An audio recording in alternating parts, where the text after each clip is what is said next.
A flag salute. So Trustee Gursky, can you lead us in the flag salute, please? Certainly. Everyone please rise, face the flag, and pledge. I pledge allegiance to the flag of the United States of America and to the republic for which it stands, one nation under God, indivisible, with liberty and justice for all.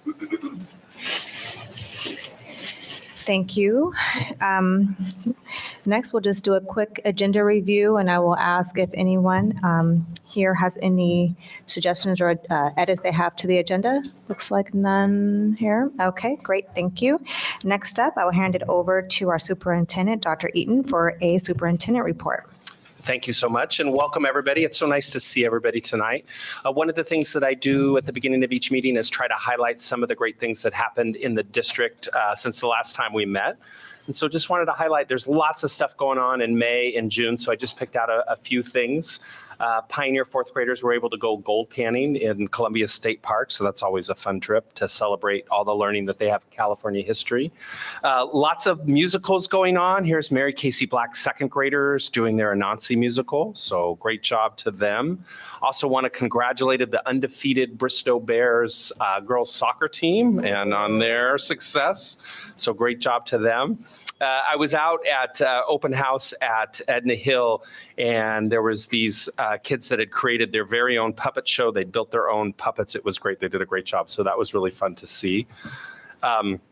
Also, May 17th was the annual Ron Nunn Elementary egg drop. So there were some eggs that survived the drop from the building there. So congratulations to them. Also wanted to highlight the 5th grade Girl Power Club out at Marsh Creek. And so that fitness club, thanks to Miles for Mayo funds, they were able to buy shirts as they went through. So thank you to Kate Cook and Catherine Moreno, Ashley Ramian, and the counselor, Mrs. Vega, for putting all of that together for those young girls. And then just so many great pictures from open house, but just what a great way to celebrate so much learning and positive things that went on during the school year. So took some pictures there. Marsh Creek had their elementary 5th grade state hat parade, and so you could see some there going through. So lots of fun with that. And then I also want to just say a big thank you to our food services department and also to Dwelly Family Farms for providing this great educational opportunity to learn about cherries and then have a tasting experience for so many of our students. So you can see some students there from Loma Vista and also our virtual academy as well that participated. I also wanted to congratulate the Bristow Jazz Band. They took first place and earned a superior rating at the Music in the Parks event. So great job to them. And then one of their students, the student there with the medal on the left, Enzo, also was the overall jazz soloist award winner. So congratulations to him.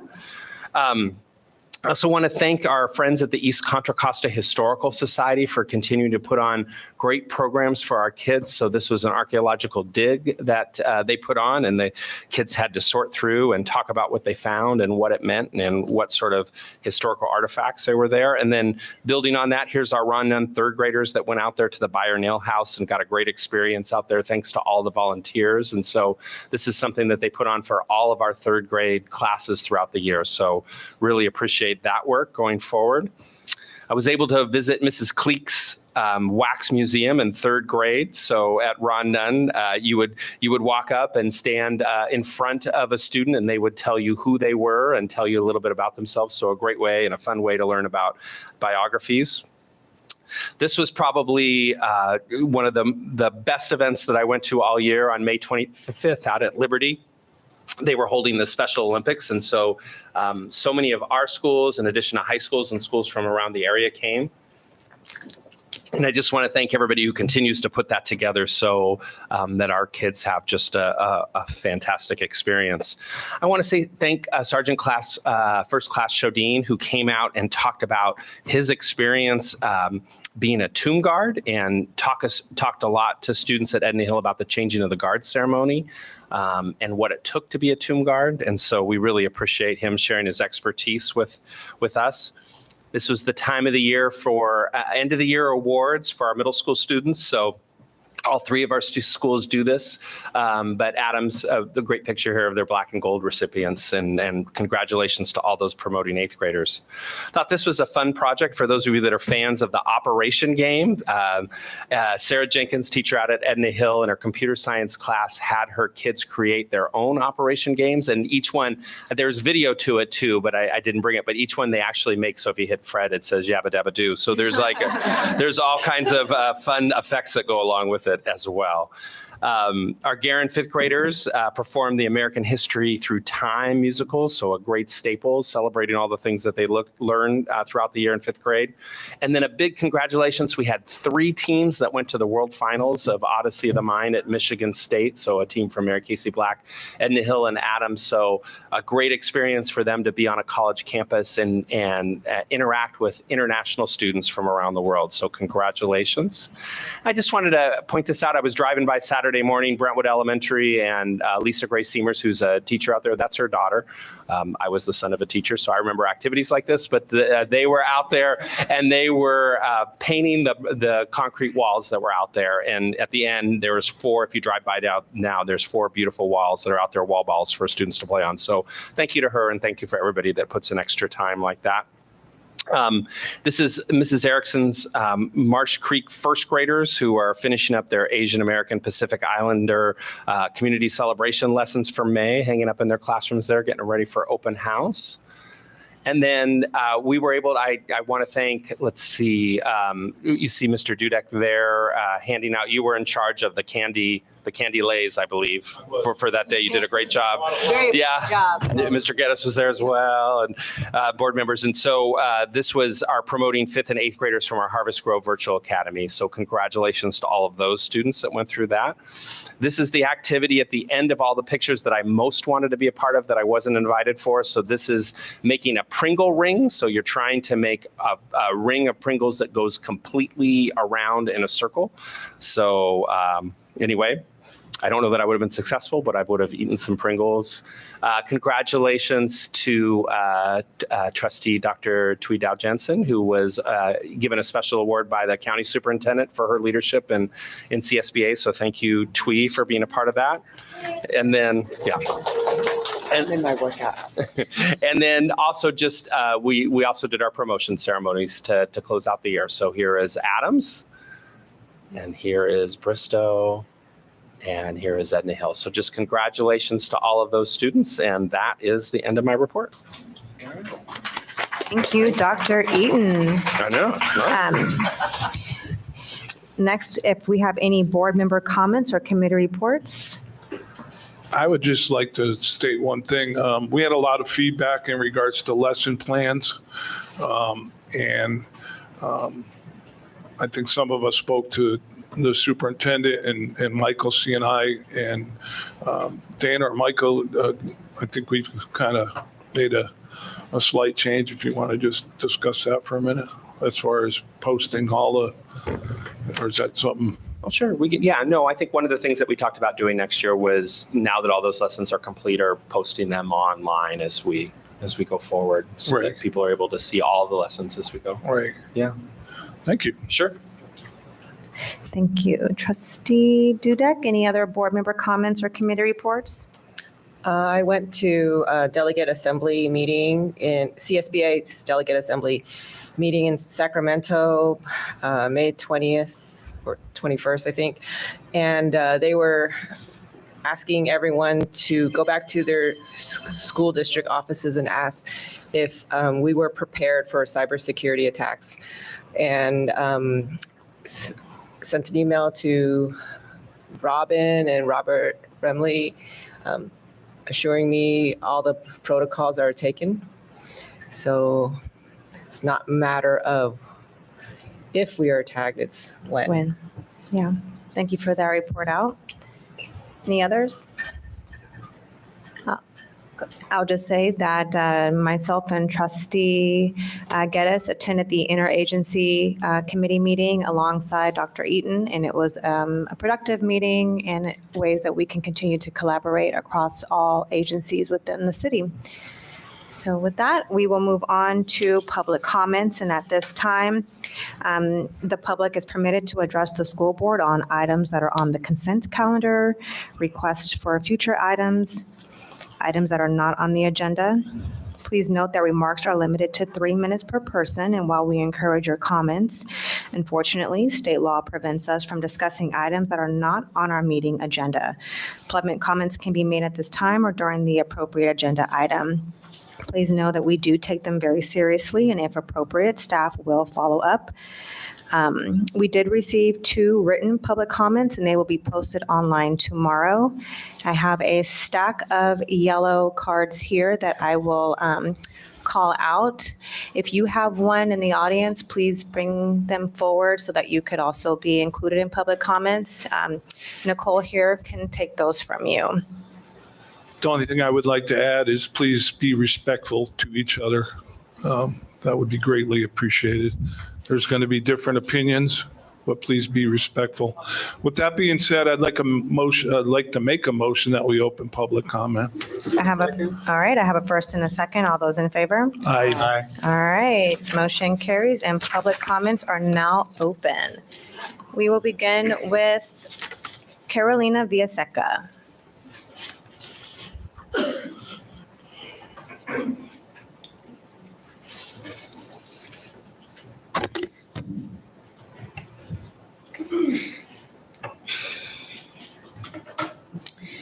I'm blind with my glasses on and off. It's wonderful.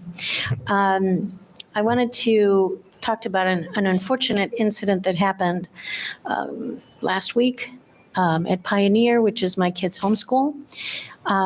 Somebody threw a can of paint against the banner that all it said was Pioneer Celebrates Pride. And I thought, wow, what a terrible thing to do, to vandalize a school, an elementary school at that, with an action of hate.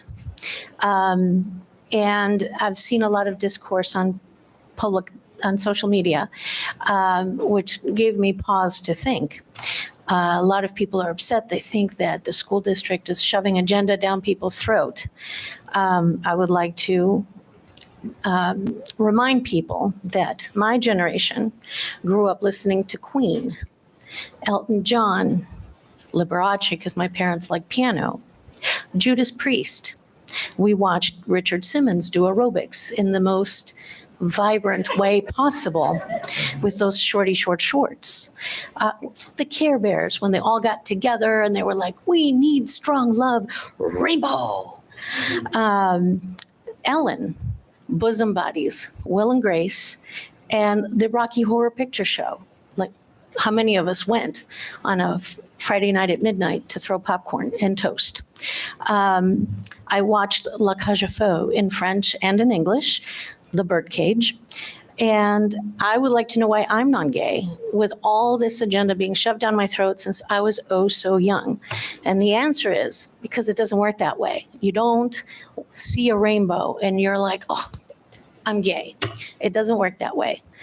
If you have gay friends, you know from the time when they're very, very young that they know what they are, even before they know how to express it, because kids start having visual preferences on what they like at a very young age, which has nothing to do with hormones and nothing to do with sex.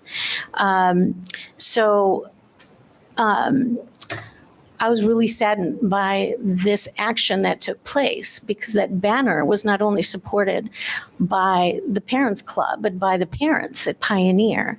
And you know, the kids, thank God, this next generation is much more accepting. They have much more empathy, much more sympathy, and they're much more caring about people who are different than we are. Also, the beautiful thing about Brentwood is that we are a melting pot of different ethnicity, races, nationalities, and genders. And that's what makes our city beautiful. So we have some work to do to be a better Brentwood. And that is my public comment at this time. Thank you.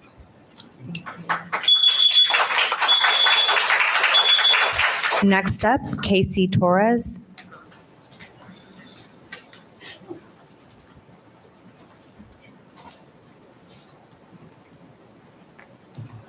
Good evening. As the proud mom of 2 Pioneer almost second graders, I'm here to express my wholehearted support for the inclusivity efforts being undertaken in our schools.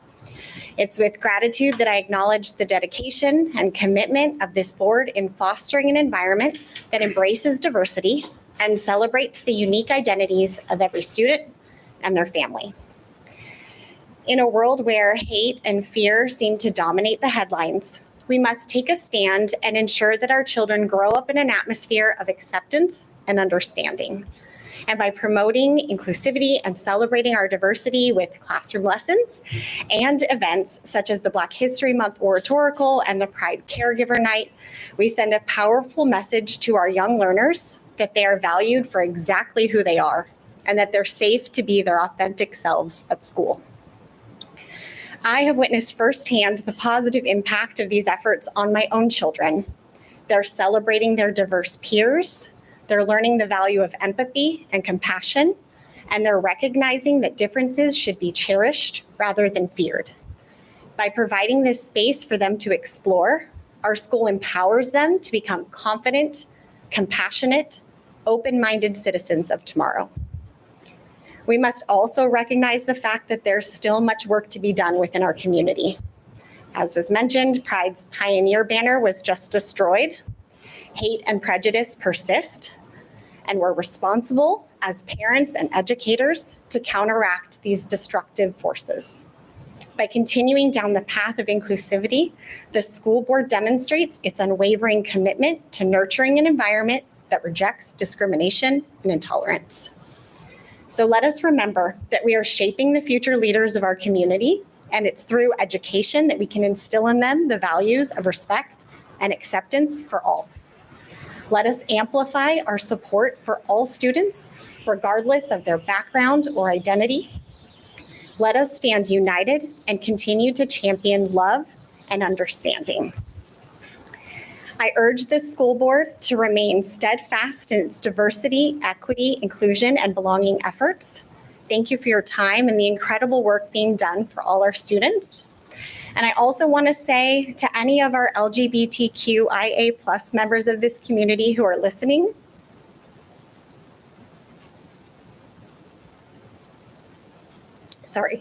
I see you, and I'm proud to stand with you. Thank you.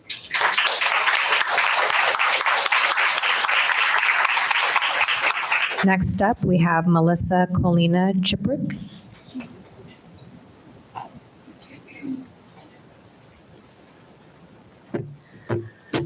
Hi, I'm here to voice my support for BUSD's diversity, equity, inclusion, and belonging efforts and the community celebration lesson plans, including Pride Month. I've been a BUSD parent for the past 10 years and currently have one student at Pioneer and one who is moving on to middle school from Pioneer. After the Pride banner was vandalized at Pioneer, I sat down with one of my children in particular who cares a lot about these issues, and we had a very honest conversation. I told her what happened, as well as some of the sentiments that I have observed in our community. We also looked up the community celebration lesson that was for her grade, which, for those who don't know, for the 5th grade, the lesson was about Bayard Rustin, an unsung hero of the civil rights movement who also happened to be gay. I thought this was a wonderful lesson about the importance of working hard even when your work goes unnoticed, and it offered an important opportunity for LGBTQ representation. I was, however, disappointed to learn that it was not taught in her class.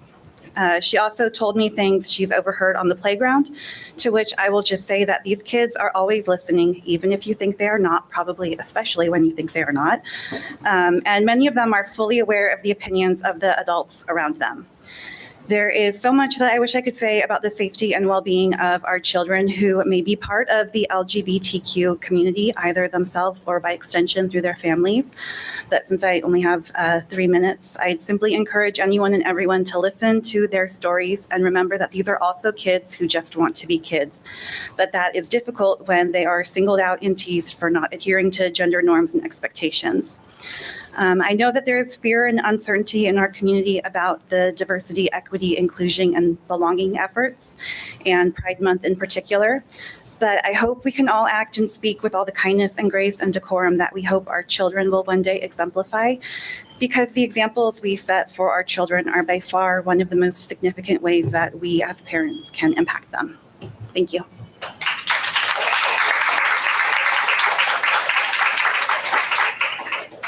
Next up, we have Kayla Drake.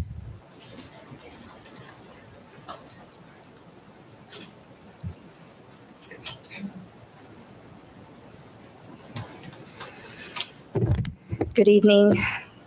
I have to say that I'm very saddened to hear about the vandalism that occurred at Pioneer Elementary. I do not stand for hate or intolerance of any person. I actually am a member of a religion that was highly persecuted at one point in time.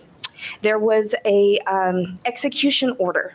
I'm a member of the Church of Jesus Christ of Latter-day Saints. And as the saints were driven west and persecuted, there was an execution order put on their heads. So I can stand with groups that have been persecuted, and I don't stand for that at all.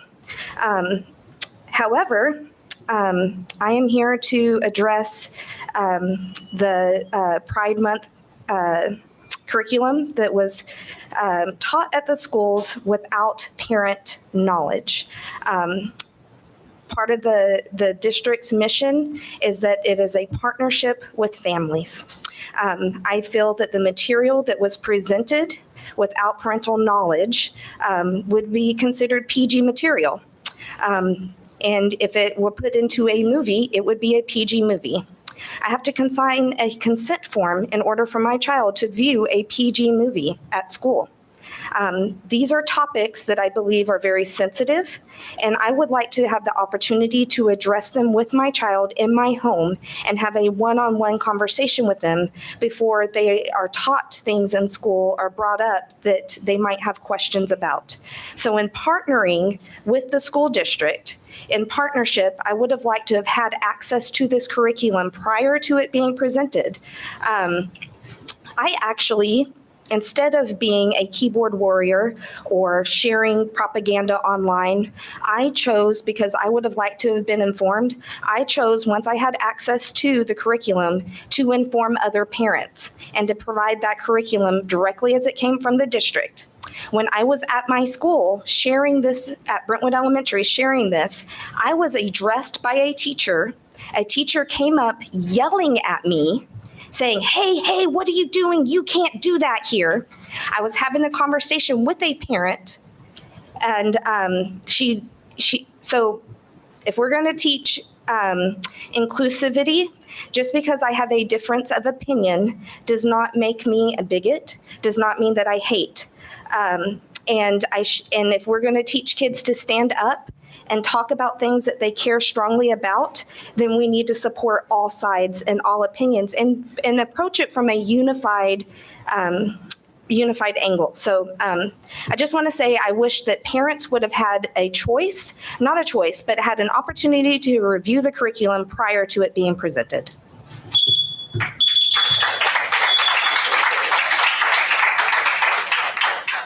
Next up, Veronica Roberts.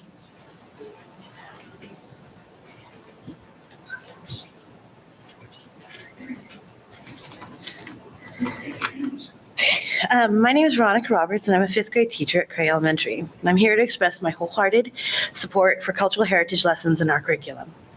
These lessons are instrumental in nurturing empathy among students and creating inclusive and diverse learning environments.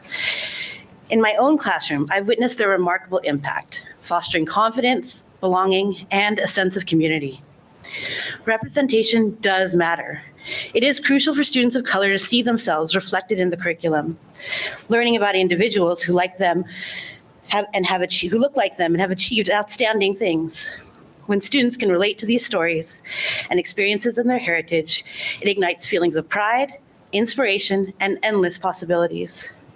Additionally, representation encompasses all aspects of identity, including LGBTQ+.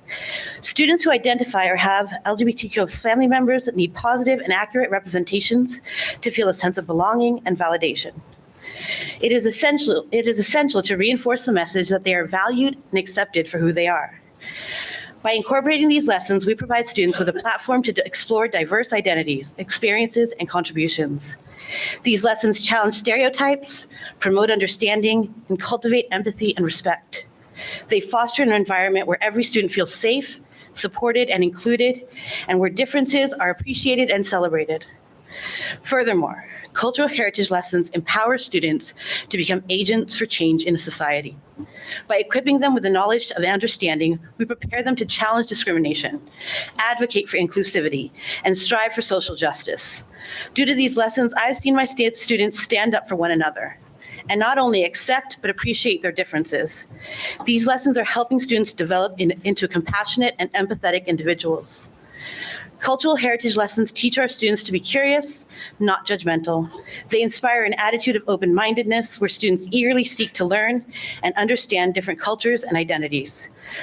I have personally witnessed the transformation. When my students learned about Diwali and the Festival of Lights, my Indian students lit up, sharing their experiences with enthusiasm. During Ramadan, I had fasting students, and thanks to our lessons, their peers were supportive and curious. By cultivating curiosity, we foster a generation that embraces diversity and approaches others with respect and empathy. Oh, shoot. I leave you with one quote from Dr. King. Oh, I don't think I have time, but in order to build, I believe that the more we learn about one another, the less separated we become. And in order to build a stronger BUSD community, we need to prioritize cultural heritage education. By doing so, we contribute to the development of a more inclusive, understanding, and accepting society. That's it.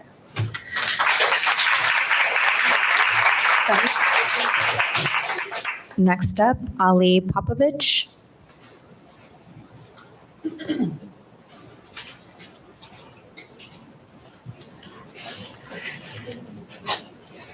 Good evening. My name is Ali Popovich, Oh, and I teach I apologize. fourth grade. It's Ali. okay. I've been a teacher in BUSD for over 2 decades, and I'm the parent of 3 children, all who have attended Brentwood schools.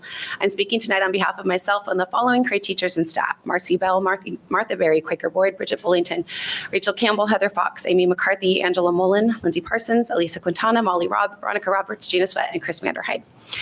I was initially skeptical about the community celebration lessons simply because it felt like one more thing to add to teachers' already full plates. I was so wrong. After teaching the first lesson, which focused on different types of families, I realized these lessons were going to be life-changing. The first lesson I taught in August affirmed that all types of loving families are acceptable: 2 parents of the same gender, single parents, grandparents only, adopted parents. As a single parent whose children live in 2 households, I love that this lesson affirmed that my own kid's family is okay. These highly engaging lessons are accessible to all kids, regardless of academic proficiency, and they offer many teachable moments.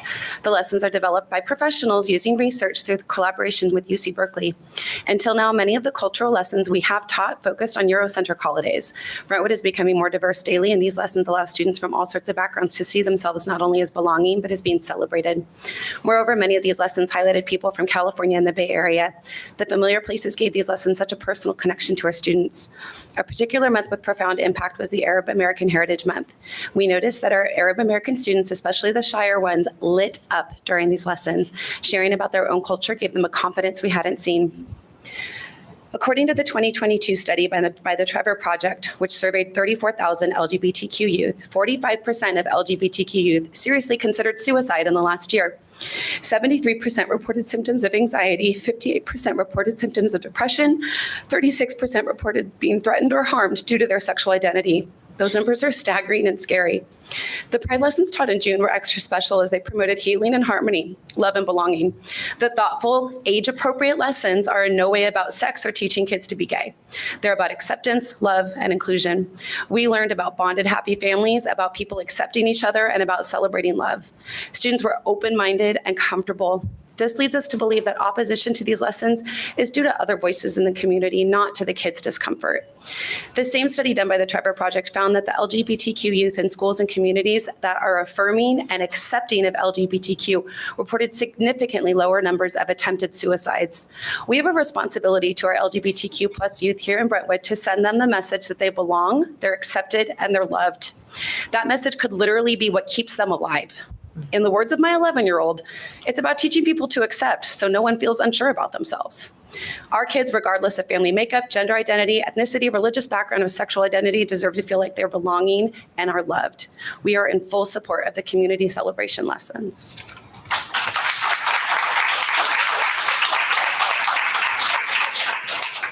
Next up, Emily Armstrong.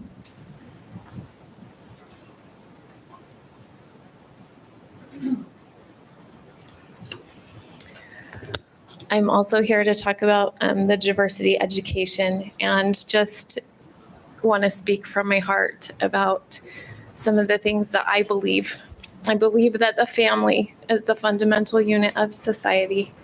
And I feel like for myself, I want to teach my children, right, that we need to safeguard the family as an institution. I feel like I didn't have an opportunity to see the materials that were going to be taught to my children. So I'm grateful to hear kind of some of the feedback from the parents and from the teachers. I think it helps me to hear. And honestly, I think what would help us the most is to have an inclusive panel to help gather the materials for these lessons. I had a discussion with the principal at our elementary school who said they are still in the phase of getting feedback on these lessons from students and from teachers. And I wanted to share with you what it says in the Education Code, section 60002. Each district board shall provide for substantial teacher involvement in the selection of instructional materials and shall promote the involvement of parents and other members of the community in the selection of instructional materials. As a person of faith, I would like to have a voice and I would like to be included in the selection of the inclusion materials. I feel like that's something that we can work together on.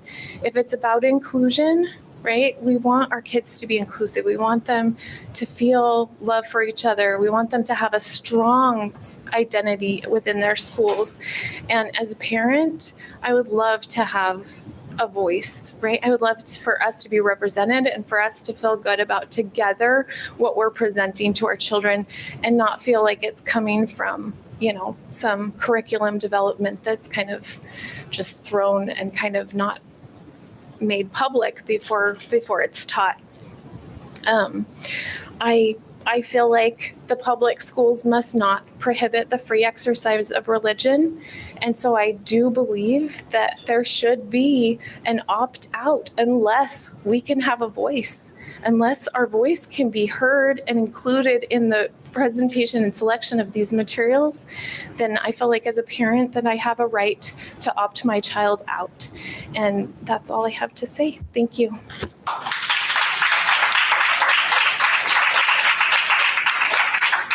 Next, Lindsay Jorgensen, sorry if I mispronounced that. Jorgensen, okay.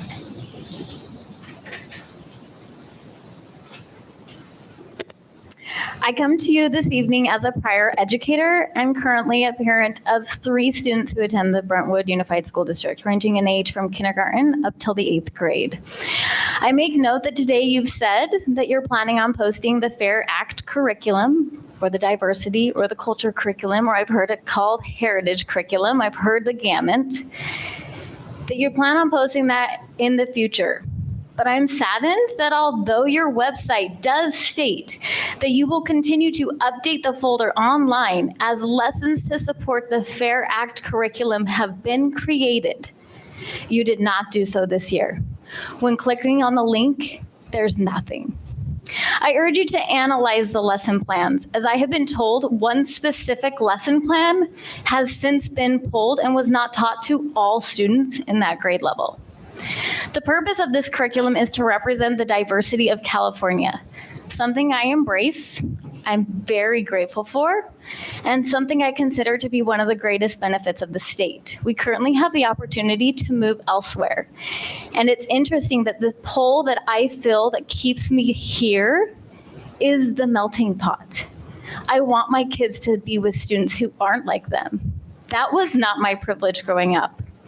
May I encourage the curriculum to be created by parents, educators, and board members who represent a diversity of religions, cultures, political views, and sexual orientation. If this is diversity, we need to have a diverse panel. It cannot come from 2 people, 3 people, 5 people. This should be a large voice represented so that everyone in the curriculum feels recognized. Like I said, I wasn't raised in an environment that was diverse. Many looked like me, thought like me, experienced many of the same privileges that I did. I didn't realize at the time that my world would become much more beautiful when I left that environment. I was able to learn from people who weren't like me. But may I argue, transparency is the key to a successful district, especially when you promise it to parents, educators, administrators. Teachers and administrators took strong heat when you promised that it was already going to be posted. That's not fair to them. Having been an educator, that's not fair to answer on behalf of a district when the district had already promised that information. All parents should feel comfortable, prepared for, anticipate the curiosity or questions that may be coming from these lessons. It should be encouraged. Because these continuing conversations can happen at home, and if the district supports parents, it will continue even further.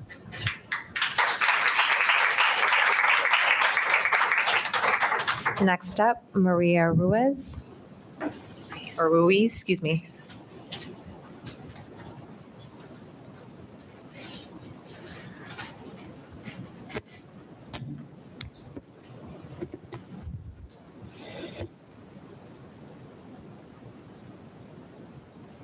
Hello, I am Maria, and I have 2 children that attend Brentwood schools.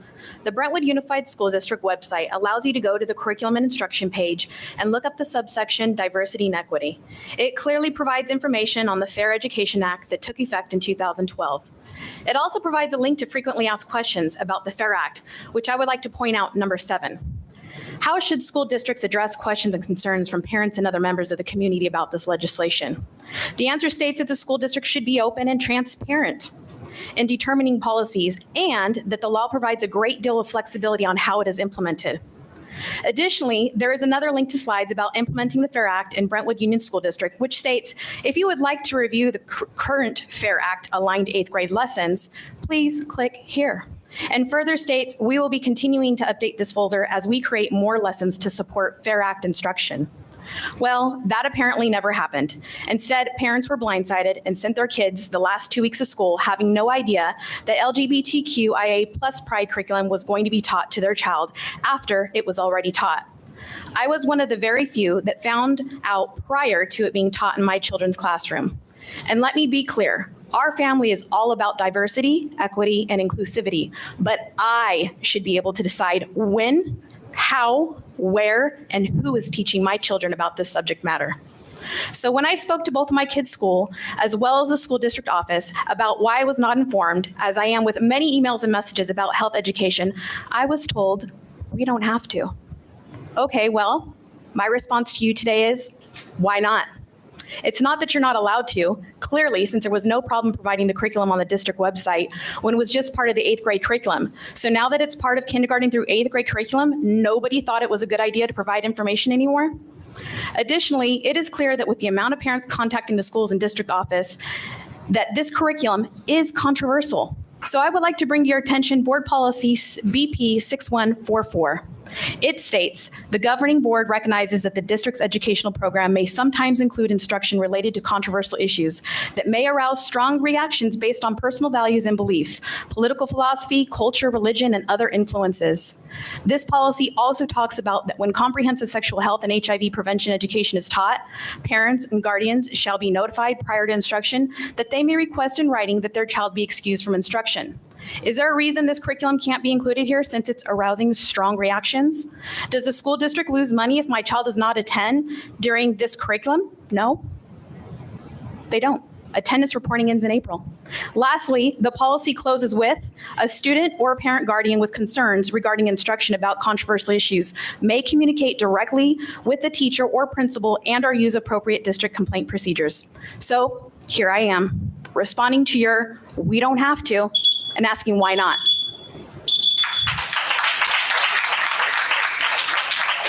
Next up, Will Steinhauer.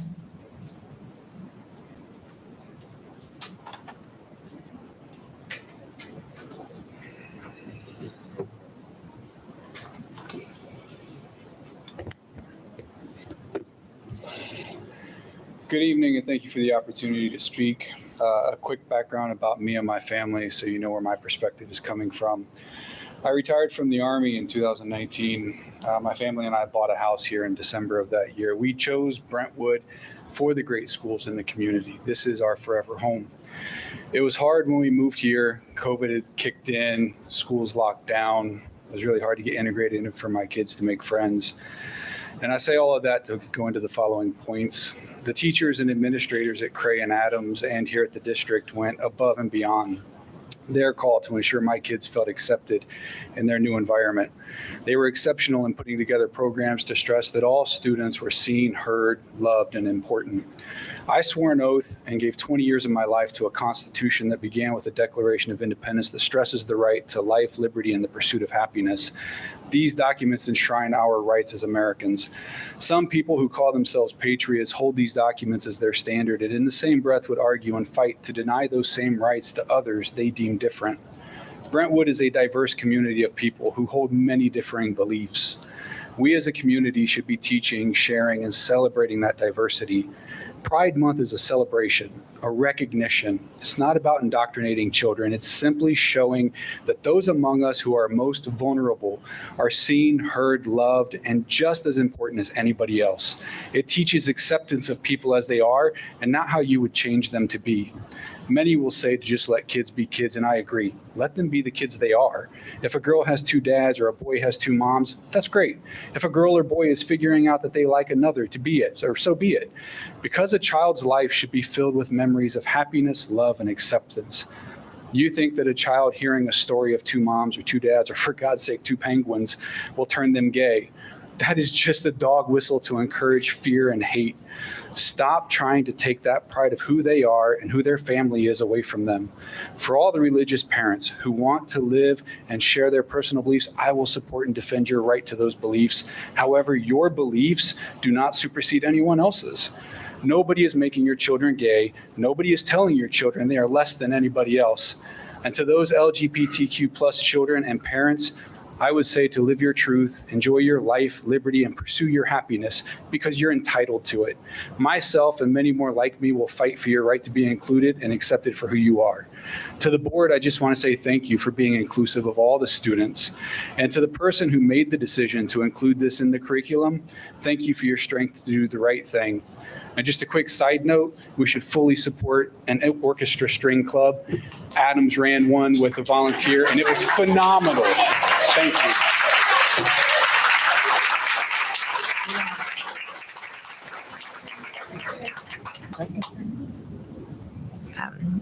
Next up, we have Shannon Breckeson. Sorry,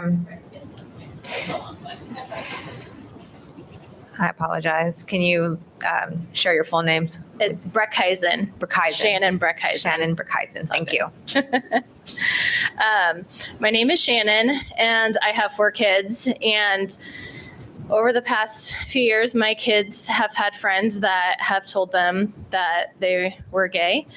And just because of my remarks, I just want to say that I taught my kids to still love and include them. Just because I might have a different opinion doesn't mean I'm teaching my kids to hate or to not include other people, right? We're all diverse. We all come from different backgrounds, religious, non-religious.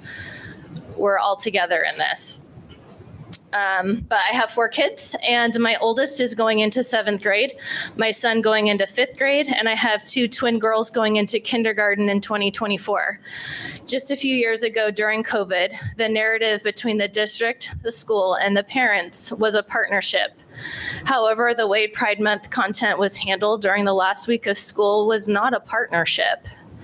The district seemed to throw this curriculum together with minimal checks, to the point that the 2nd grade presentation had to be pulled after only a couple days. how was the Pride curriculum screened? And was it really necessary to handle it the way that it was? It feels like the district operated in secret. And if it was in secret, why not have the presentations posted on the district website? It sounds like they might be going forward, but why wasn't this the case a month ago? And why did parents only have access to the slides after they had to specifically ask for them? The district also put the teachers in a tough position, the teachers who are the front lines of my kids' education. And it was really unfortunate that the teachers were not allowed to communicate to their parents when this was taking place. I know there were teachers that wanted to be up front with the parents they worked with all year long to build relationships with, but were told that they couldn't give their students the option to opt out. Instead, the parents seemed disregarded, and the teachers who serve this district. That's not a partnership. That's not how that should have been handled. And as a community, we demand transparency and accountability, and we demand to know why this happened. And this needs to be addressed at the next board meeting. If your narrative is you were getting pressure from the state to teach this, I contacted other districts, and none of them made their own curriculum for each grade level to teach it in the way that this was taught. And if your narrative is to deal with it or homeschool your kids, I homeschooled my daughter last year, and she will be homeschooled again this year. And I will easily pull my other 3 kids if the district is continued to be deceitful and dishonest.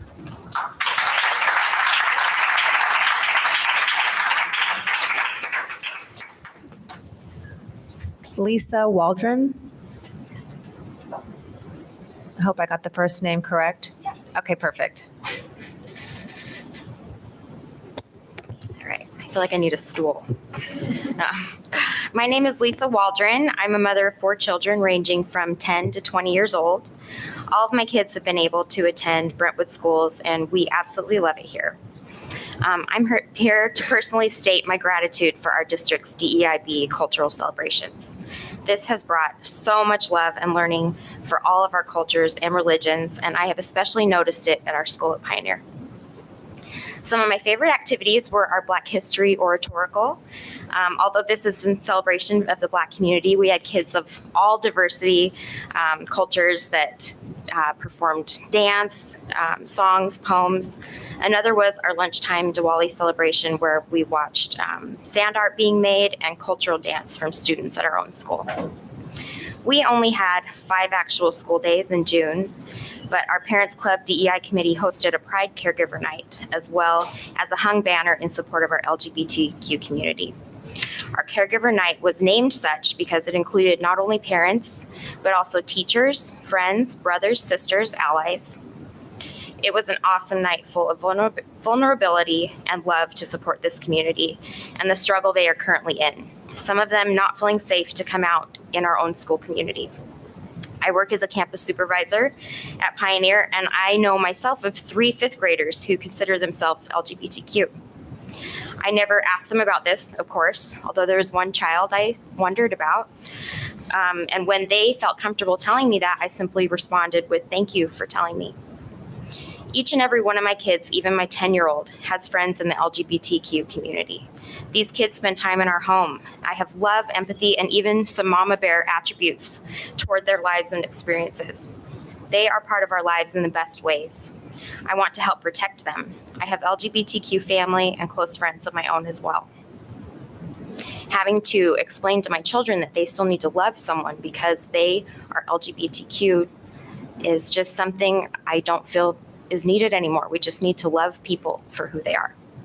In this short month of June, I've seen so much hate towards this community. Social media forums are full of some of the most negative attitudes and horrific comments on other humans I have read. Someone stating, quote, "Please God, just take all the gays now. Brentwood would be a better place without them," close quote. This was in a forum about our banner that had been vandalized. It's disheartening to see when it's someone I personally know joining in. We can celebrate all religions, cultures, and lifestyles. To celebrate is to acknowledge a significant or happy event, and it is optional to celebrate. To force requires coercion, compulsion, especially with the use of threat or violence. When this enacts laws of basic rights, it's not optional for those members of that community. Brentwood has all types of families, and unfortunately, this community is marginalized currently. We need to support them more.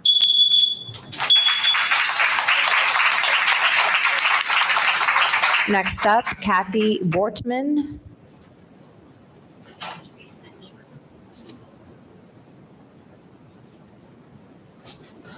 Goodness. You guys all have all spoken so well, and I have a horrible voice. I'm sorry. I wrote a little something, and I think I might kind of go off the cuff because I've heard some things tonight. I'll just start with that. I'm here as a parent of 3 children in the district at Brentwood Elementary, and I think the main beef with all the parents that I have heard is that the notification was not there. I would have loved to have received a notification from the district or the school just to give me a heads up on what's going on, but I wasn't given that. I've heard a lot of things from people with different opinions than me tonight about fear, people thinking that we have fear, uncertainty, indoctrinating our children. Nobody's going to be making children gay, and in no way are these lessons about sex. And that's my biggest concern tonight, is that when we talk about the gay community, I'm totally fine with people having whatever opinion they want about it. But we're talking about sex when it comes down to it. And I want to be the one to decide whether my kindergartner needs to begin to open that door. Yes, I realize the kindergarten lesson was about family inclusion, and all the lessons had age-appropriate material. But I want to be the one to decide if my child really is at the same level that the state thinks is age-appropriate. No, the kindergarten lesson was not talking about sex, but it is a doorway when the first page of the book shows 2 people in bed together. I don't think 2 people in bed of any gender should be shown to any child in bed. Somebody already mentioned the PG form that needs to be filled out, that I did have to fill out this year when my daughter needed to watch a movie about a diary about a wimpy kid, and I see no reason why the board cannot adopt a board policy to make it so that we are notified when these lessons are going to be, what the slides, what the material is going to be about. I could probably go on, but that's my opinion, and I just need to give a voice to those on my side. Thank you. Next up, Alex Thompson.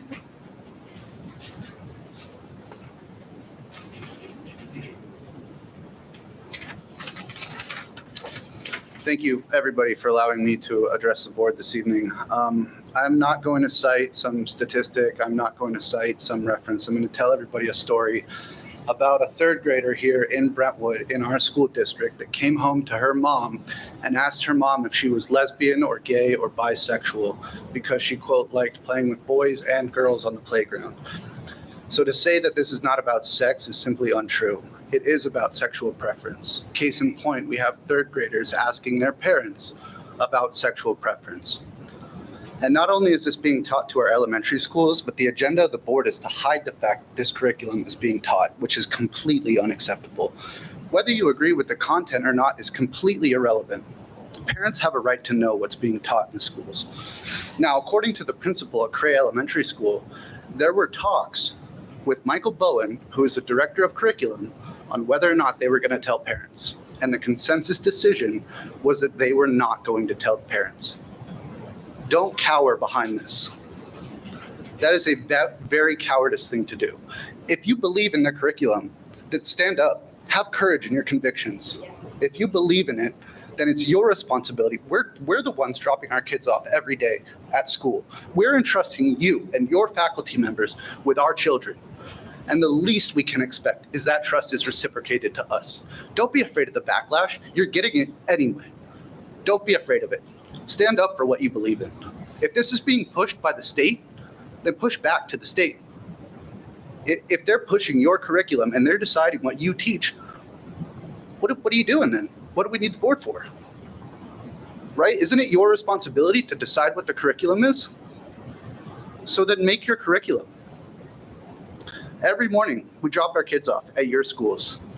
And if you're willing to draw the line on what's being taught, what you're telling parents about what the curriculum is, what else are you willing to not tell parents? Where does the line get drawn?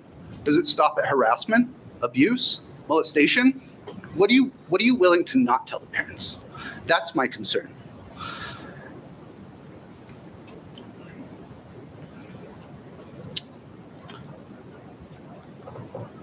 I am going to be at every board meeting, and I'm going to be a thorn in the side of this board until you all can act with morals and ethics about telling kids. Every person up here doesn't have an issue with the curriculum. Every person that's spoken tonight says we want diversity, we want inclusion. But you know what else we want? We want transparency. We want to be able to trust where we drop our kids off, that you are going to tell us what you're teaching our kids. It is absolutely unacceptable. Have courage in your convictions. Thank you.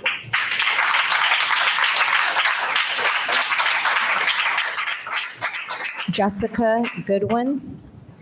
And if you have a yellow card in the audience and haven't brought it up, please do so. Thank you.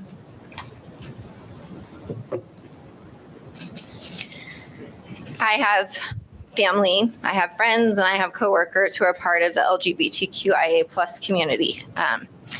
And I hope, and I understand that it is hard to navigate this world as a member of that community. And I hope that we have staff on every single one of our campuses that is an ally, that is publicly an ally for these students, because they need to know that they are supported. And we need support for these students who are navigating that journey. And whatever is taught or discussed in the classroom is going to impact how my children see the world, how they see their family members, how they interpret these things. That's the trust that we give our district with allowing curriculum to be taught.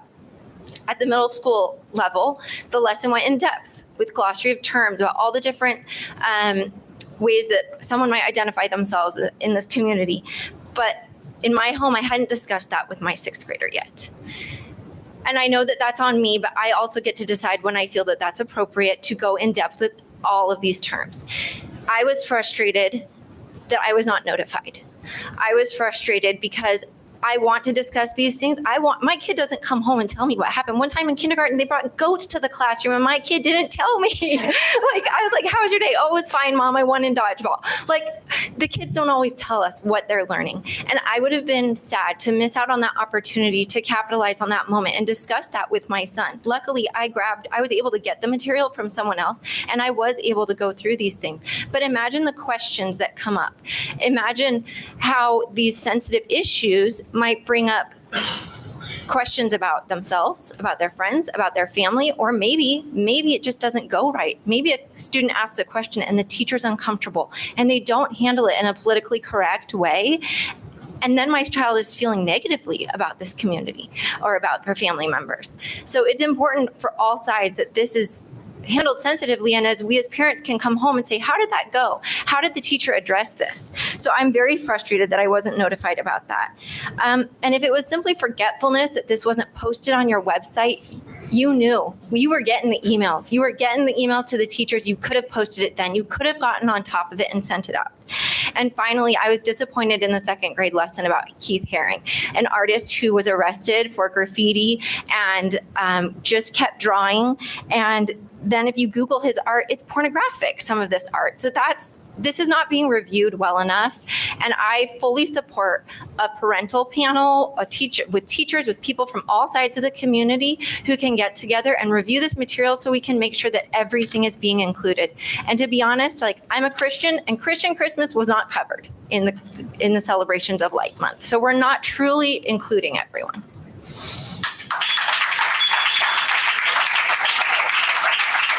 All right, next up, we have Crystal Campbell. Hello, Thank you for giving us an opportunity to speak today. I have 4 children in the Brentwood area. We have all kinds of different experiences in my family. We're increasingly becoming dissatisfied with the LGBTQ agenda being put into our schools and in the classrooms. It's not a topic that we think should be covered by the schools. Our society is already flooded with information about this community. There's no need for it to also be included in the schools. We believe the focus should be ensuring that our kids know how to read and write and have a firm grasp on math and science.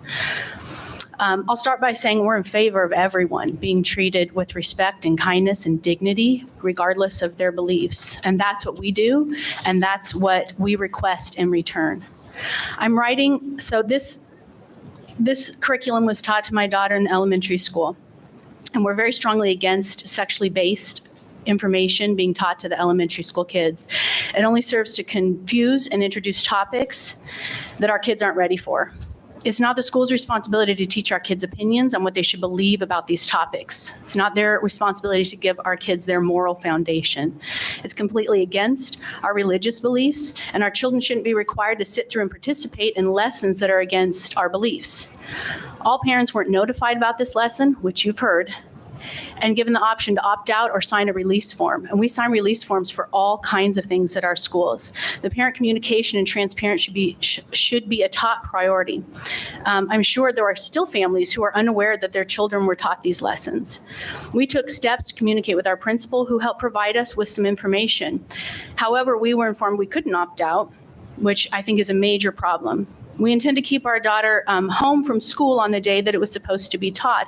However, the lesson was taught the day before without any forewarning. And on the day the lesson was taught, our daughter was very uncomfortable being presented with information against what she and our family believe. She wasn't given the opportunity to share her own beliefs, and instead her teacher thanked her for not saying anything. Our daughter was visibly uncomfortable and upset. She spoke up for herself and excused herself into the hallway to blow her nose. The principal found her and was able to talk with her, which was very much appreciated. Again, we don't want our kids being subject to these lessons and schoolwork. We believe that our schools should be transparent and share information with parents about the lessons, the topics, and the discussions so that we can make decisions accordingly. We feel it's an infringement on our rights as parents to be able to be a part of these discussions. If our schools really care about inclusivity and kindness, they should be a space to consider for students and families that hold religious beliefs. We should know about the direction that the school district is going so that we can make our own decisions. We want to be partners with teachers. I come from a family of teachers. I believe and support teachers, but I want to be in partnership with them. We don't want to feel like we're being left out or things hidden from us. Thank you. Next up, Sophia Campbell. Yes, Sophia Campbell. Hello, that was my little sister. So yeah, that's my mom. And my little sister was the one who felt very uncomfortable in that class. And to be honest, her having to go through that in the first place was one of my worst nightmares come true. So yeah,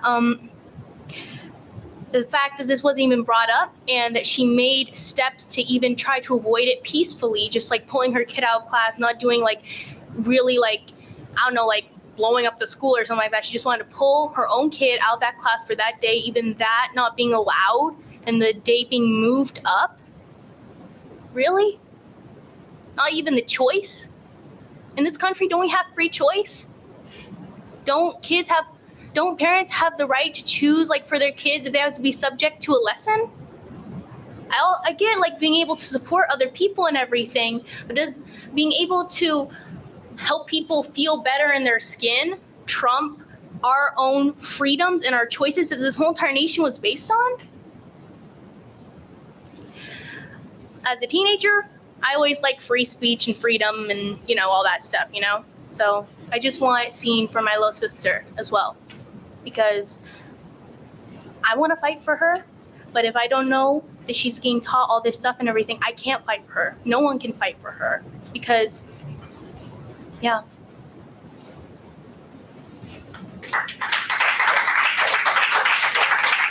Next up, Nia Campbell.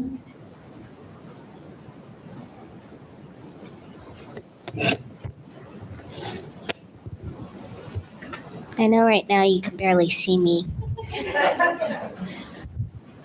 So I'm the one that felt kind of uncomfortable with the whole sitting in class while learning about this. And it did feel quite uncomfortable. And then there was a runny nose. I actually went inside the hallway.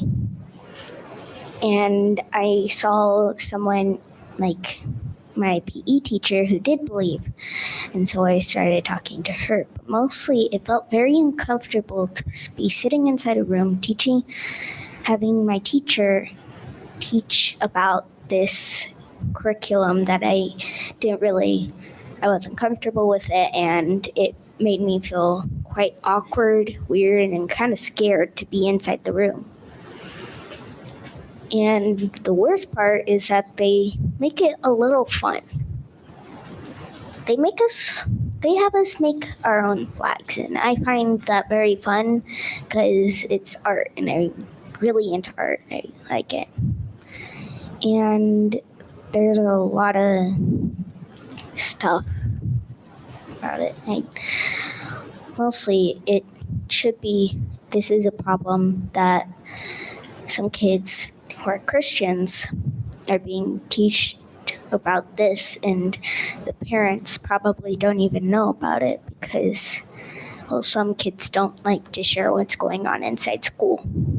And some kids don't even know about this, like this is a bad thing for them.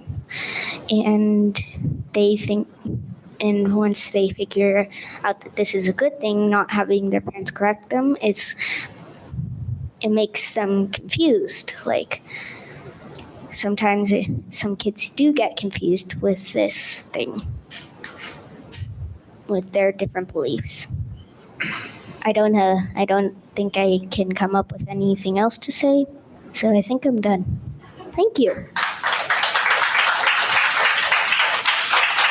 Jessica Stewart.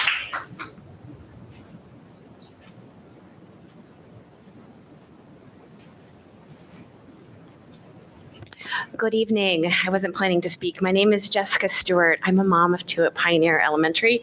I was raised in a Southern Baptist church in Alabama. It is a little jarring to hear people share how much they support all people, while also being deeply alarmed about certain families and identities, even being acknowledged in our schools. When I was a kid, it was common for my mostly straight teachers to have pictures of their spouses in the classroom or to mention their husbands at times in class. That was always okay.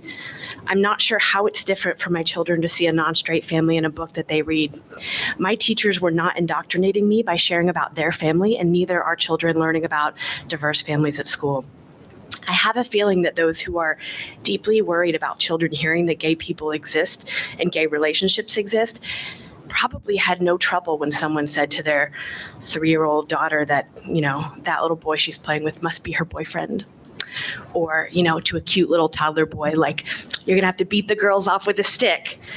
Like, talking about romantic relationships happens with young kids, and it should not only raise alarms when those relationships are not straight. If that is happening and we're not worried about it, then it's not about, I don't want my kids talking about romantic relationships at all. It's a specific type that you are worried about. And we need to acknowledge that and not hide behind, I like diversity, if the reality is that it's only certain types of diversity that you're okay with. Pride isn't here to indoctrinate children. Most kids have their first crush by 2nd or 3rd grade and already know where they stand. Pride is here for familial support. A grandparent, parent, aunt or uncle, cousin, daughter or son isn't a single representative outside of a family. The entire family is included. Pride is to let those who identify as LGBTQ+, that their lives matter as much as everyone. Everyone deserves to feel accepted, and I'm glad my kids are learning about that. Our district isn't using force, but instead bringing awareness. Having the lessons available ahead of time can be a huge asset, and I'm really excited that that's going to be happening. And if the lessons are made up of a diverse group, let's really make sure that those from the LGBT community are included as well in those groups, making some of that as we're doing that. Thank you so much for your time. This is the last speaker card that I have. And that next we have Michael Gurrinch. Close enough. Okay, if you could say your full name so I can make sure. Perfect. Thank you. I apologize. Couldn't read that. All right. Thank you guys for your time. I wasn't going to speak, but I do want a lot of good things said out here. Just a little bit about my background. You know, one, we had an au pair who was openly lesbian, no problem, lived with us. Her brother was openly gay, stayed with us, no problem whatsoever. Little background about me, and I know I don't look it. I was born in the Soviet Union. I'm Jewish, 100% Jewish. I came here as a refugee from the Soviet Union due to discrimination. So trust me, I know a lot about, my people know a lot about discrimination. So I definitely can relate to a lot of minority communities. To me and my wife, when we found out about the curriculum, and it was completely by accident, was simply about transparency, as the gentleman here stated. That's all it is. It's not about not teaching it, but you know, when things are not posted, when things are not mentioned, when we have Black History Month, the lesson was sent out, no problem. When we have Hispanic History Month, the lesson was sent out. Here's what we're going to learn about the people, no problem. But when the last week of school or 2 weeks, nothing is mentioned, nothing's said, and just sent out, it seems deceitful from a parent standpoint. You got to understand. It seems like everybody else, it's very clear, but this one agenda seems a little kind of slipped in there from parents' perspective. You know, I heard a lot of people perspective, and we talk about diversity, and as I mentioned, you know, we didn't have anything about Jewish History Month, which was May. Not one celebration was said about Jewish History Month. And I see we have great diversity. I love it. That's a nice thing about having diversity. But, you know, I wasn't represented. My children, who are predominantly Jewish, were not represented in the curriculum. But again, that's a side note I wasn't going to mention. But at the end of the day, guys, we as parents have the right to know what is being taught. That's it. It's not saying we cannot teach it, that we shouldn't teach it. It's about just giving us the right to do it. Because at the end of the day, we are the parents, and it's our right. It is our right, our God-given right to decide what our children are learning, at least being, you know, taught and engaged with. You know, and the last thing I just want to say, you know, we talk here, there's not an agenda, there's nothing going on, but, you know, if you look at media and cartoons and movies and the state legislature trying to pass a bill to, you know, parents considered abuse if they don't have gender affirming, you know, support gender affirming drugs or stuff like that. And it's out there, you can see it. There is an agenda. So we can't sit here blindly and say there's not. I come from the Soviet Union. I know exactly how it works in the agenda. That being said, we should teach diversity. We should care. My children know that doesn't matter who a person loves, they have the right to do it, but let me be the one to talk to them about it. So thank you. All right, so that's it for public comments. Can I get a motion or? I'll make a motion that we close public comment. All right, all those in favor? Aye. All right. Madam Secretary, could I request like a 5-minute break if you don't Sure. mind? Just, You I'm good with old. that? and I Or- need Okay. a break.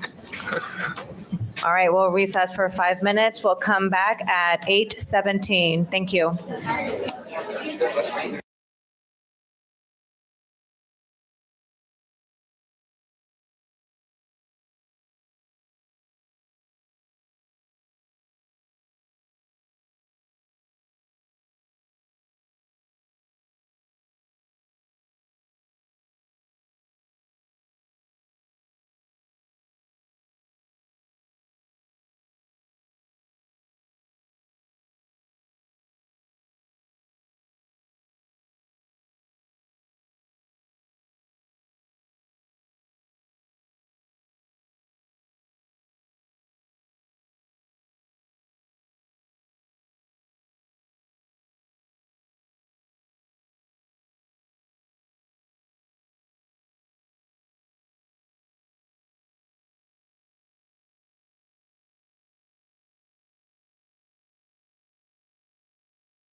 to agenda item number 8, consent items. Does anybody have any discussion on the consent items? If not, I move that we approve items 8.0 through 8.8. I second. All right, I have a first and a second. All those in favor? Aye. All right, motion carries. Moving on to agenda item number 9, hearings and appeals. So these are both public hearings that need to be opened. They'll be opened and then closed the following week. All right, I'll take a motion to open. I'll make a motion. We'll do them individually. 9.0, public hearing proposed 23-24 Brentwood Union School District budget. Second. All right, I have a first and a second for item number 9.0. All those in favor? Aye. All right, motion carries. I'll make a motion, 9.1, or open it, not make a motion, but open the public hearing, 23-24 on local control accountability plan, or as we know it, LCAP. Second. I have a first and a second for agenda item number 9.1. All those in favor? Aye. Motion carries. Moving on to agenda item number 10. There's no report out from closed session. So next we'll move on to item number 10.1. And I do have some speaker cards for that. So can I get I need to open that. Okay. Can I get a motion to open public comments for item number 10.1? I make a motion to open public comments for 10.1. I'll second it. All right. I have a first and a second for opening public comments for agenda item number 10.1. All those in favor? Aye. All right. Motion carries. And first speaker we have is Andrea Isaac. Come on down. Thanks for your patience. Oh, no, I really, the people to thank are my students who made it through that. I'm very proud of them. You guys, you know why I'm here. It's no secret. I'm the orchestra lady. I've been bugging you about orchestra for a year, and I'm going to continue to bug you about orchestra because of the students that are in orchestra. Orchestra students are exceptional students across the board. They're always good students, straight A students. They study hard, they work hard. We had 40 kids going to orchestra voluntarily after school on Fridays for half of a year. So I sent in Ms. Nicole Clevin. I know it comes down to cost, and I know budget cuts. I've heard it so many times. And I think that there are ways to get around these costs. I think you guys imagine that I want you guys to purchase 50 cellos and 10 upright basses and 300 violins. Please don't buy 300 violins. I think that's what you have envisioned, is that's what this is going to be to cost. This is what it's going to cost the district to run this. It's not. In the paper I sent Nicole, I kind of just broke down what the orchestra club would cost. And it would cost somewhere between like $10,000 to maybe $15,000 a year if you pay me hourly rate of about $45. You pay your teachers. I am a certified teacher. You pay your teachers. I believe the district website said $49.50 an hour. So I just kind of went off of that. I charge my students like $75 an hour for that, and I knew that was a little steep. So anyway. But the biggest thing is, and my main point about orchestra is that there are so many kids who love playing string instruments and they have nowhere to do it. I could easily take this and make it a private thing. I've got a dance company breathing down my neck asking me, please just start orchestra in our dance studio because we're going to make a fortune. It's not fair to the parents. It's not fair to the students. Okay, a kid can come learn the saxophone for free from 5th grade until they're in high school, and orchestra students, like I said last time, have to pay about $8,000 to $10,000 to learn that 5th to 9th grade gap before they get to high school. Okay, this is about equity. These students deserve to have a place in the district to play an orchestra instrument, and there are creative solutions, creative options to make that happen. I've got I've got one principal on my side. I've got Fallon and Morello are on my side. Please find a way to make this happen. Thank you. All right. Next up is Uma Steinhauer.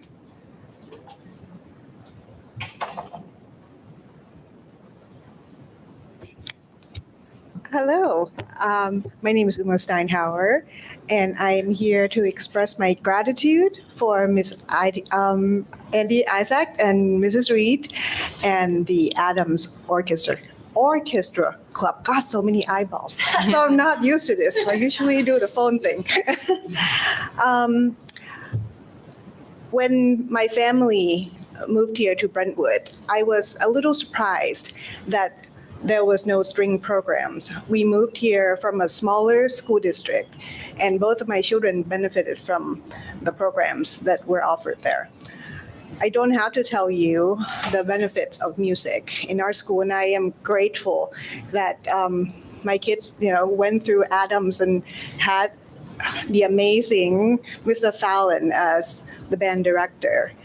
And studies have shown, I don't have to tell you that, when everything else goes in our old age, we still hum. It's the music that stays.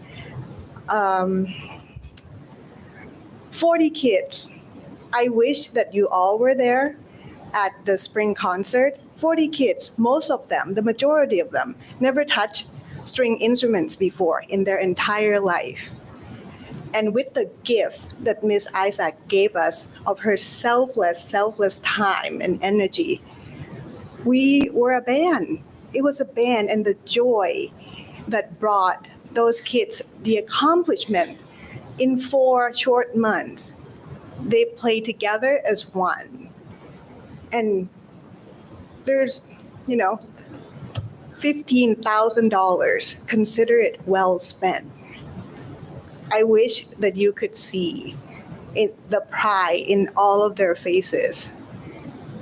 I know money is tight. All I can do is just to tell you, that you can ask the kids, right? You have changed your life. Public school is level of a playing ground as you can give these kids. It's the foundation that they will build upon. Is the opportunities some of them will never have. Some of them will never have the opportunity to have private lessons. And this is it for them. As a side note, I have 2 children that have gone through BUSD. Well, one is still in BUSD, one has gone on to Heritage and is in an orchestra class there. And I can tell you it's a dying program because we do not have a feeder program into that. There are currently, as I'm aware of, 9 children signed up, 9 students, that's it, to carry on through. And it's a winning program. First year, full curriculum after COVID, we earn superior rating. That's second highest rating. Please make it happen. Thank you. All right. Next, I'm probably going to say this beautiful name incorrect, but please forgive me. Radhika. Okay. Thank you. I did. Hello, my name is Radhika Tirunarayanan. We moved here to Brentwood 2020 October, right when the first wave of COVID was going down. And she was in 4th grade going to 5th at the time from New York. And there she started violin in 4th grade. I think I've sent you all a really long email about that. I hope you had a chance to read it. But yeah, 4th grade violin. She loved it. It was the first instrument she picked. That's what she wanted to do from even before that. We're a musically inclined family.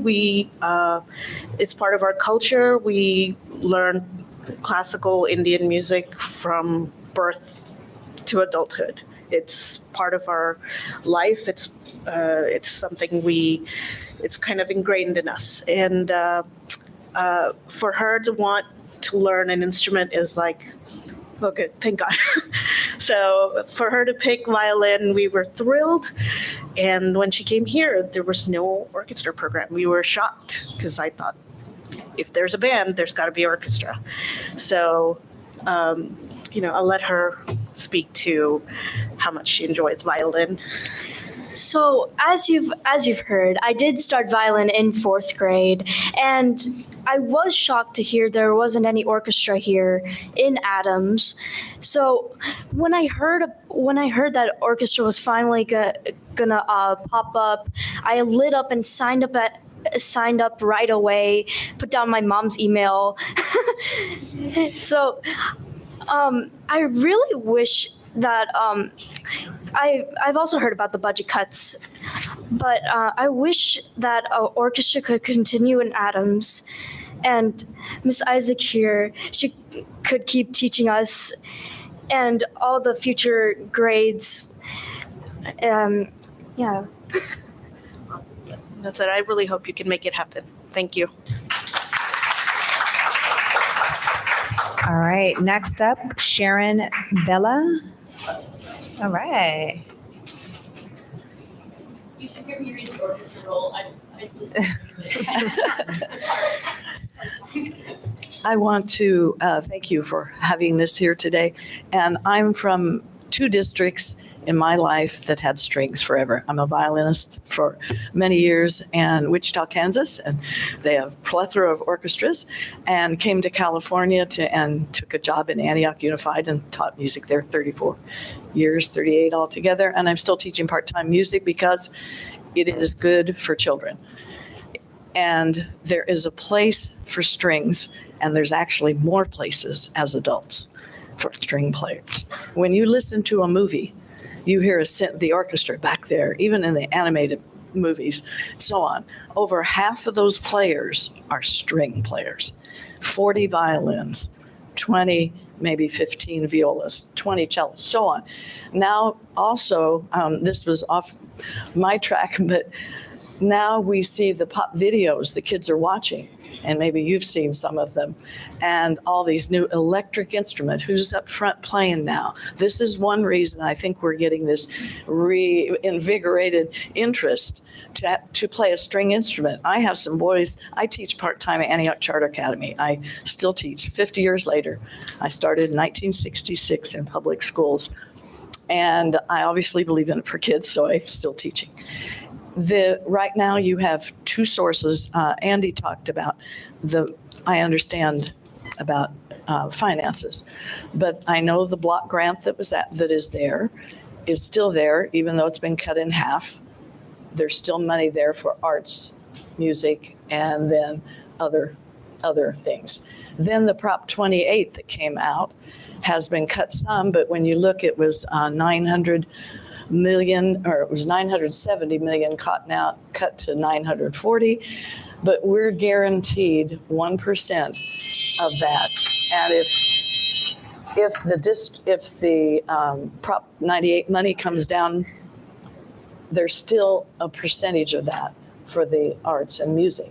So it isn't like it's gone, but it needs to be, like they said, Mr. Morello, I know well, and the other teachers need to all get together. And that Mr. Schmidt knows many times Antioch Unified School District, we had committees sit down and hash over how can we do these things. And it needs to be looked at from the teachers and some parents involved, the budget directors, and really I'd like you to research these 2 sources that we at Music Educators just went, wow, this is unusual. A quote, I have a paper, What Employers Want Musicians Have. A child plays or sticks with an instrument if it's the one they chose. And I'll just finish with, I've had parents had to buy another instrument so their child could be in a band, and they still were putting out for private music. Thank you. And they can't all do this, but I really advocate for Thank you, Sharon. Schools. Thank you. All right, next up, we have Jacqueline Reed. Hi, my name is Jacqueline Reed, but everyone calls me Bo. I'm a parent of a rising 8th grader at Adams Middle School, a rising 11th grader at Heritage, and a newly graduated Heritage High School student. Due to my husband's military service, Heritage is my oldest daughter's 8th school. I am also a teacher at Adams Middle School. My daughter Maya asked for a violin at the age of 4. That sounded scary. We agreed to lessons at the age of 5, and in August, she starts her college journey to study sound engineering and music production at Cal State Fullerton. She is a musician, and she loves the violin. And that has been a constant her whole life through every move. The violin was never packed in the household goods. It traveled with us. We always found a teacher.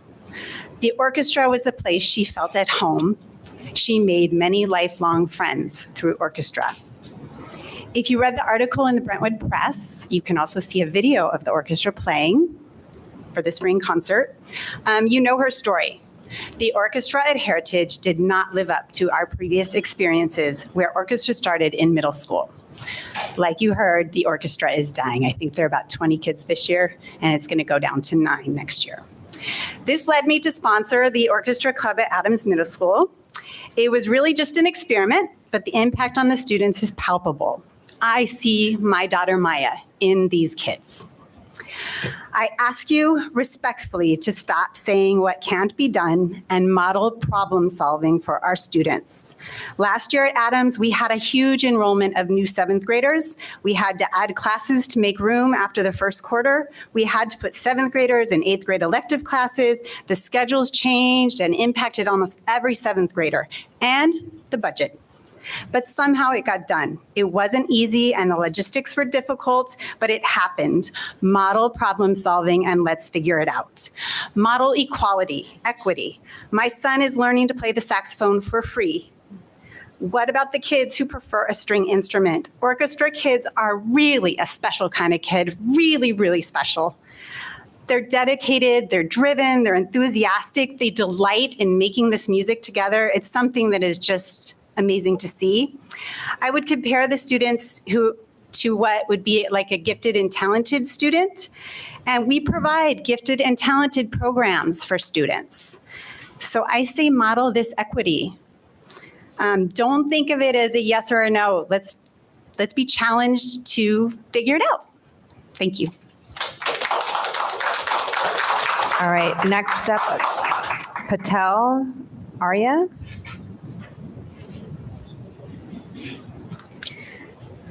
So hi, my name is Arya. I'm a 6th grader at Adams, and I'm here to talk about why orchestra should be funded in middle schools. So music in general helps like with brain function and like cognitive development in kids' brains. And violin is actually one of the top instruments that helps kids' brain the most. Orchestra is a very helpful learning tool for me, and it gives kids a chance who already play string instruments to have a place to play at school. And I've met a lot of new people in orchestra that are amazing people, and I feel a sense of community kind of there. So it's really nice for me. And I remember Miss Reed and Miss Isaac telling us that they thought it was going to be about 10 kids in Miss Reed's room, and it grew to about like 40 to 45 kids. So much that we had to start playing in the band room. And so if orchestra was an actual class, I bet a lot more kids would want to play it. And it's just orchestra is a great instrument. Like if for kids who don't want to play band instruments, they can play orchestra instruments if they still want to play music. So, and it would already expand our already vast music program at Adams. So. So this is the last speaker card I have on this agenda item, and that is Carolina Villaseca. Come on down. Yeah. Actually, I have kids that go to Bristow, but I am a ride or die band parent at Bristow. So I understand what this program means for Adams, because we don't have strings at Bristow, but we have a phenomenal cadet band, and that cadet band goes out to the elementary schools, and Mr. Morello puts on a show for these elementary school kids that feed into Bristow. They all want to come and they all want to play band. All the kids that are going to Bristow, they're like, yes, I want to be in the band. So that would be my first suggestion for all the schools like Cray that feed into Adams, do that tour with some of the kids and play the violin for the kids. You will get kids coming into 6th grade wanting to join the band when they can see what you can perform. The cadet band performed The Tempest, and that is a huge piece. That is huge. But the cadet band made up of kids that have never played or maybe played for a hot minute, and kids that have played since they were young. They did it, and it sounded amazing. The other thing I would say is don't underestimate the generosity of the parents at Adams and at Cray and at all the elementary schools that feed into your program, because we can do miraculous things in Brentwood when asked. I really want to see this band program take off and get funded, because I think violin and all the stringed instruments, they provide beautiful, beautiful music. And just to finish off, there is a video on YouTube that you can see. There's a prima ballerina from Spain who is in the later stages of dementia. They put earphones on her and they played Swan Lake. And she started listening and she started actually doing the ballet. And Swan Lake is mostly strings. And so you can see how the strings touched her soul, her heart, triggered the neurons in her mind. And she did the entire ballet down to the time where she put her hands together and she was done. It was beautiful. And that's the impact and the power that stringed instruments have on people, even later in years. So yeah, let's figure it out. Let's get it done. Thank you.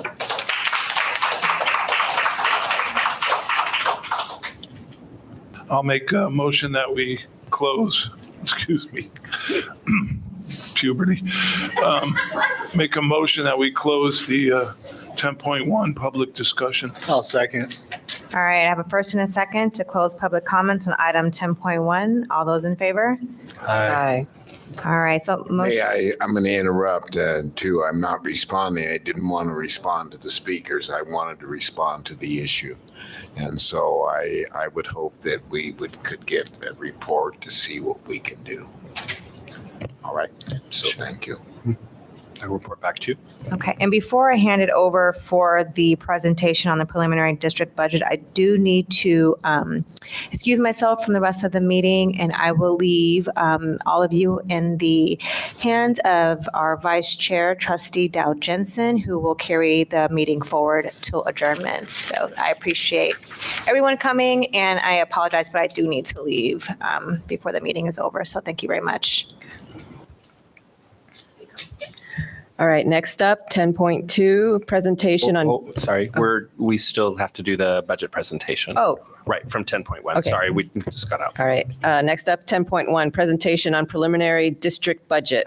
Nice try, I know, she tried. I was writing over it. Almost had him, almost had him.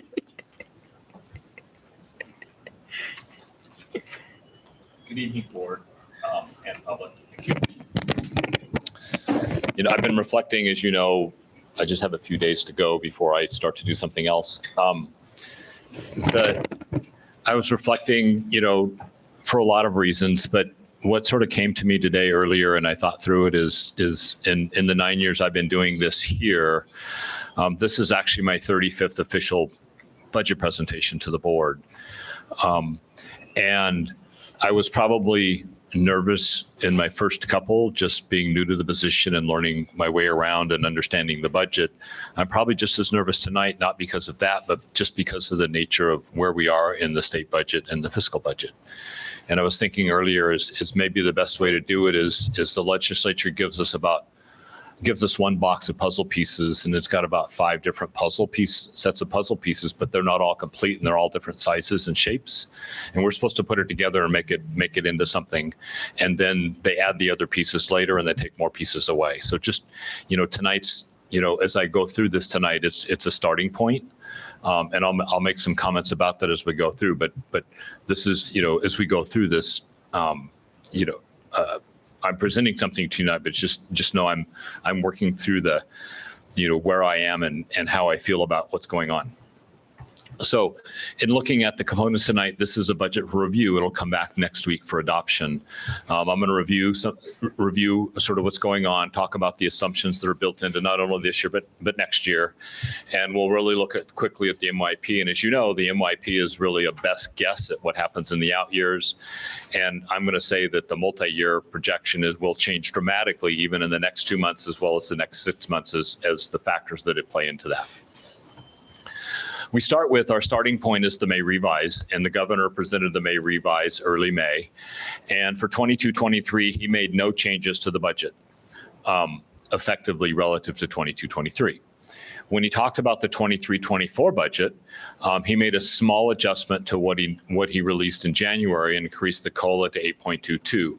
I'm going to not give him credit for that because that's the statutory COLA that comes from the federal government. So he's just basically giving us what's statutorily recognized at the federal level.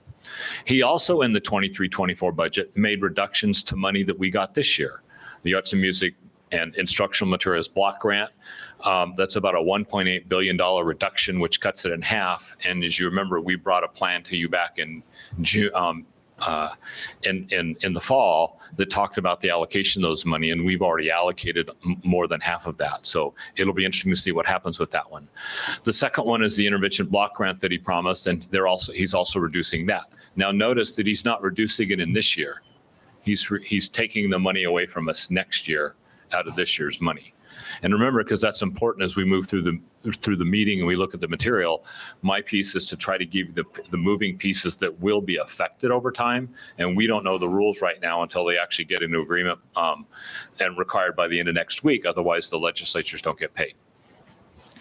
The last thing that was recognized at the May revise is the state budget in 22-23, this fiscal year, is down $31 billion and projected into next year over what was projected all the way back in June.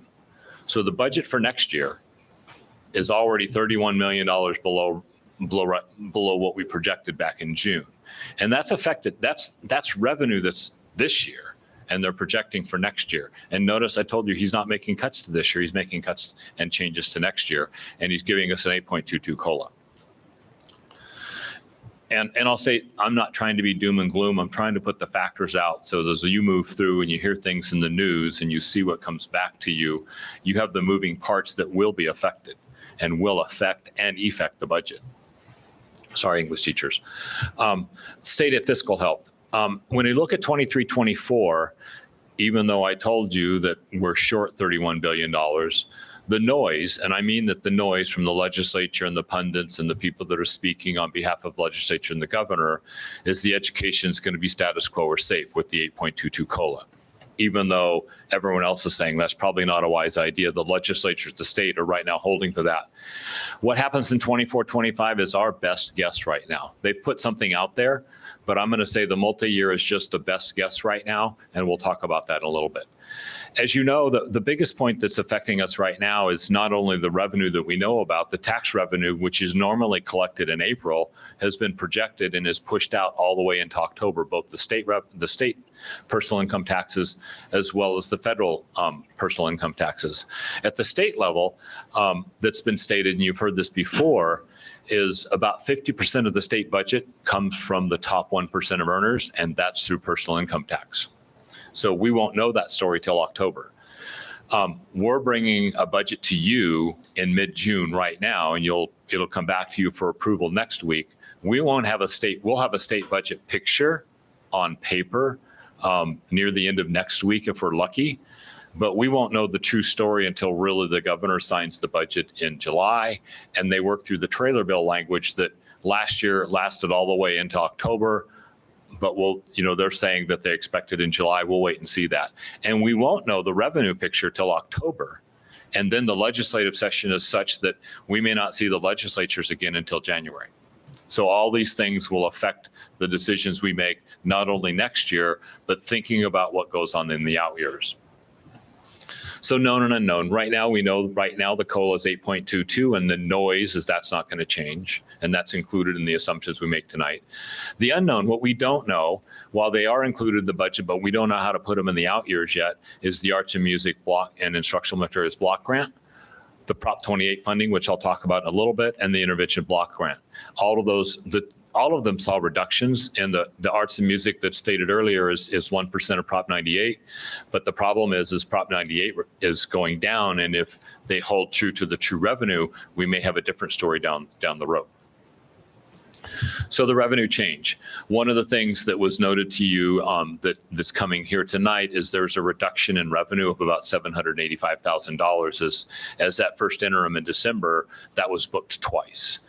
That was something that we caught internally as we were validating the revenue and working with my coordinator of accounting. I'm going to give her credit, working through that. We identified that we had 785 in the budget twice. Now, I'm not happy with that. In fact, I apologize and am technically mortified over that. The issue is they would have found that eventually we're a little upset that the county didn't catch it in terms of how they review, because they reviews our LCFF calculator as well as revenue. So I've already talked to the county about that. We've made the reduction and we've corrected the budget for 22-23 and ongoing. In 23-24, the revenue change is really the only big revenue change is the COLA of 8.22. Expenditure changes, as noted at first and second interim, our costs in special education, substitute utilities, and settlement agreements were all increasing at that time, and actually increased the expenditures to the district that affected us dramatically. Between second interim and now, there's been a slight reduction in expenditures, which I'll talk about, and a slight reduction in the contribution to restricted, which I'll also talk about. 23-24, looking at the expenditure changes relative to the conversation we had at second interim, is we've added additional staffing from the assumptions that we had at second interim. That's regular ed staffing, I should say. We've also added additional special ed staffing since March.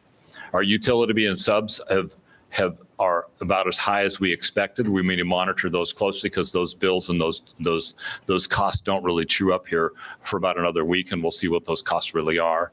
Liability insurance, that's our liability insurance that covers us, increases by over $100,000 next year. And then we fully expect, and we know this year is, remember, health and welfare increased, and those increases are reflective in January. So those increases occurred in January, and we booked just half the year. So those increases that we saw in January, we have to book the other half of those expenditures for July through December in next year's budget. We also know, based on everything we've heard, is that those rates will increase again, and we won't see those rates probably till late July, early August, that will become effective in January, mid-year, and we project that those costs will also go up relative to the rates that we pay to Kaiser. So looking at that in the summary, and the COLA, if we go all the way back to January, that's the COLA that was awarded in January. And the next line is really the change from what was adopted in June. So from June of 23, I'm sorry, in June of 22 to January of 23, the COLA in 23-24 increased by 2.75. So it was about just over a 5% COLA at June, and that's increased just because of what's gone in the market across the nation. At the May revise in 23-24, that's increased to 8.22 slightly. 24-25 is the same, and then there's a slight increase in 25-26. What I'll state, though, is 24-25 and 25-26, I'm really interested to see what's going on with that and what the governor's going to do. But usually they'll stick with the statutory COLA until we know differently. But you'll see a slide later that will just, I'm cautious about those out years. STRS is not changing in the out years, and you can see the PERS for classified employees is increasing, just over 1% a year, and those costs increase over time. And that's without anything else changing. Turning the page, and really those last couple of lines, the first lines are really talking about revenue. The last two lines really talk about increase in expenditures. When we talk about turning the page, that means when I go from the current year to the next year, it's really turning the page on the budget. And when you do that, you have to take expenditures we had this year and you move them forward. And some of those increase on the natural. So when I turn the page in the budget, or we turn the page and you adopt the budget, there's a cost increases that occur on the natural. We don't do anything. We haven't done anything about that. They just occur. So we have step and column, we have STRS and PERS, retirement costs. Now we're watching utility rates. In fact, I saw a report today that PG&E is asking for their rates to increase by 23% next year. That's going to the PUC. So some of these things will still affect us in the out years. So those are things that turn the page.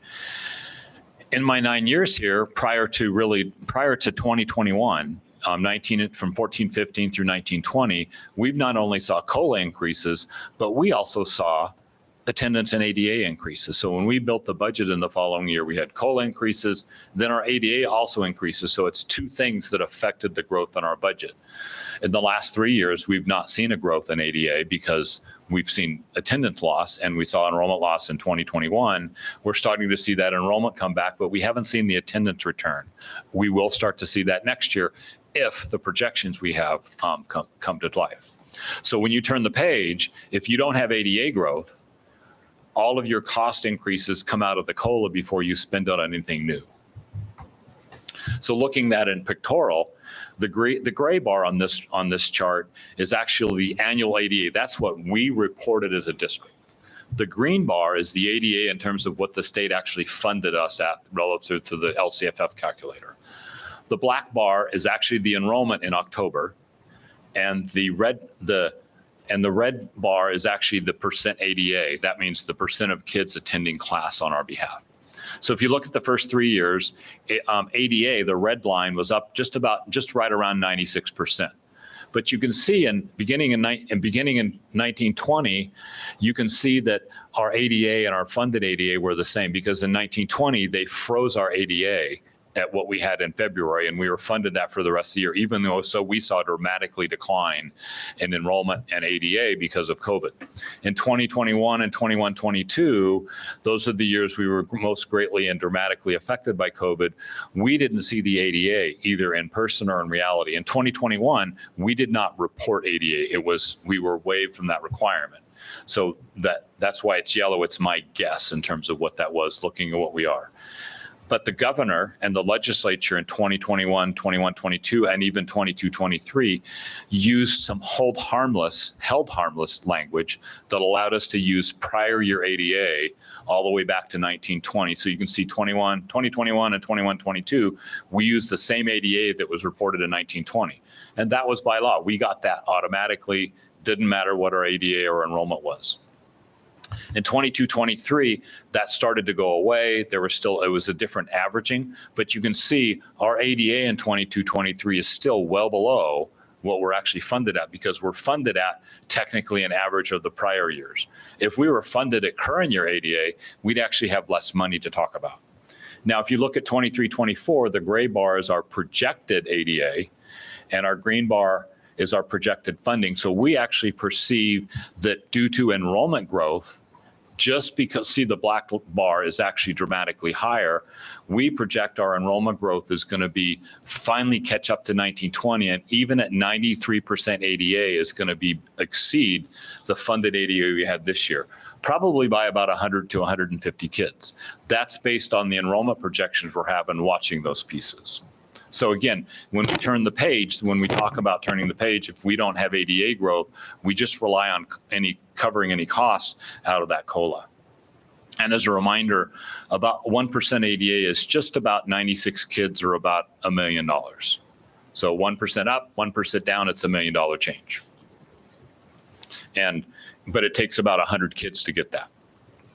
So turning the page, step and column, about $980,000. Contribution to employment and retirement, mostly PERS, is $220K.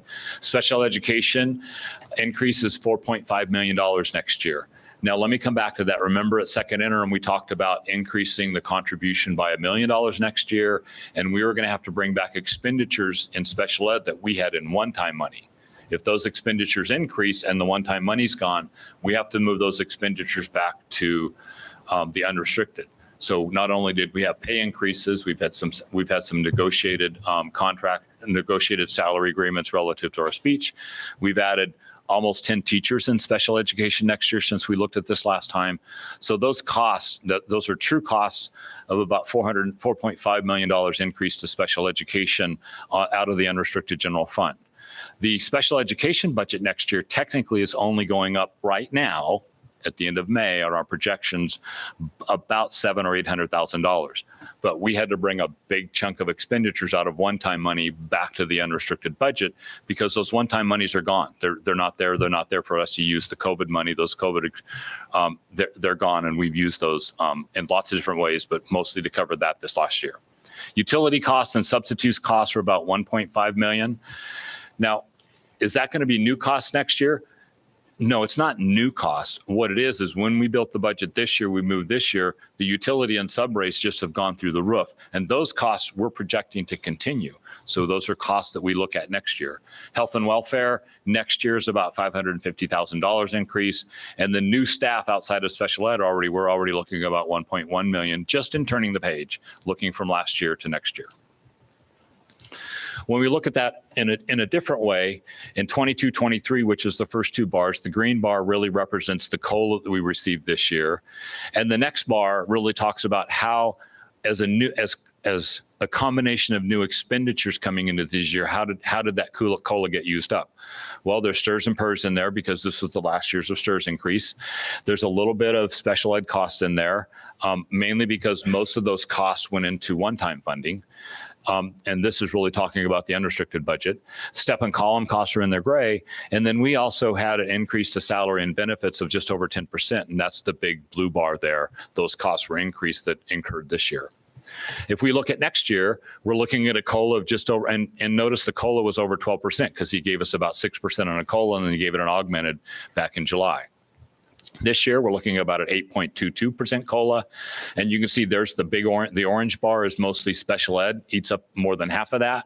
And you can see there's a long laundry list of other things in there that are taking up that, which is STRS and PERS, step and column, health and welfare, utilities, special ed benefits, the subs, the staffing, all those things are starting to add to that. So right now, if we just looked at COLA, we're breaking even next year. And there's really no new funding. And I'm going to come back to that because there will still be an ending balance because I've told you we are projecting, I'm proposing to you that we project an increase in ADA. STRS and PERS very quickly. You can see the PERS rates are increased and you can see where the PERS costs are going up and you can see where it totals up down at the bottom. And those are increases over year. And we'll have to watch the market and what's happened with the market because if the market drops, STRS could come back and start to increase those costs again. When we look at enrollment, this is really the bar that's throwing us for a loop relative to how do we guess what happens next year? And normally you look at trend data and you say, well, with 2 or 3 years of trend data, I can really project what's going to happen next year. So the purple line at the bottom was 2021. 1920, you can see the black line up at the top. So that's the first year. The next year is the purple line at the bottom. And you know we all lost enrollment for lots of reasons. 21, 22, we started to see enrollment. They started to come back. You can see, and it grew all year long. And look at what happened this year. You know, it's outside of even our demographer looking at this. It's really hard to explain where those numbers are coming from. Our question, will it continue? Will it decline? Will it go flat? All those things affect the budget because if those kids don't show up, that means you have to take ADA out of the budget. That means the revenue goes down. If those kids show up, we're fine. If they show up in greater numbers, that's a good thing because that means more revenue. But then there's all the costs that go along with that in terms of furniture or staffing and curriculum and all those things to staff those rooms and get them out there. So it's one of those things that we really need to watch. And looking at this year, we've grown 230 kids during the school year from day one. As a reflection. The other piece is just to remind you is that we're also rolling out TK. So as TK, we get 2 more months every year. So we're also projecting, about 100 new TK kids over each year over the next year. And next year and the year after, there's where it jumps 3 months, and we're actually putting a few more TK kids in there. And we'll have to monitor those numbers, which probably gives all of us the most gray hair. And you can see it's affecting me the more than others. So looking at the ADA this year, you can see where there was anywhere from 94.5% or just under 94.5% all the way down to 88% really in December, January, February, our worst months. But on average, it's under 90, just at 93 or just under. And so it's important. That's our trend. That's all we have to go on. And we expected those numbers to increase this year, but they really didn't. They're staying in that range, and we'll have to monitor that very closely. If it goes up, every percent's about $1 million. So looking at that in a different way is we're projecting at about 150 growth next year. I have 190 in the budget for the following year as a guess only because that's how TK is affected in there. And the year after looking at what the demographer says. And again, the out years are going to be greatly affected by what happens over the next couple of months. So those are a starting point. I would project that those numbers will really depend on what happens over the next couple of months and how we start school. If you look in the graph up at the top, 22-23, our actual ADA that we reported at P2 was 8,876 kids, just about 10 kids under what I had at second interim. We're funded at 89,839. That was based on that 3-year average. So you can see, regardless of what our actual ADA is, we're held harmless to that average. Right now, we're projecting about 9,090 kids next year, which is about 150 kids over what we currently have. So just about $1.5 million. And remember that number as we move forward.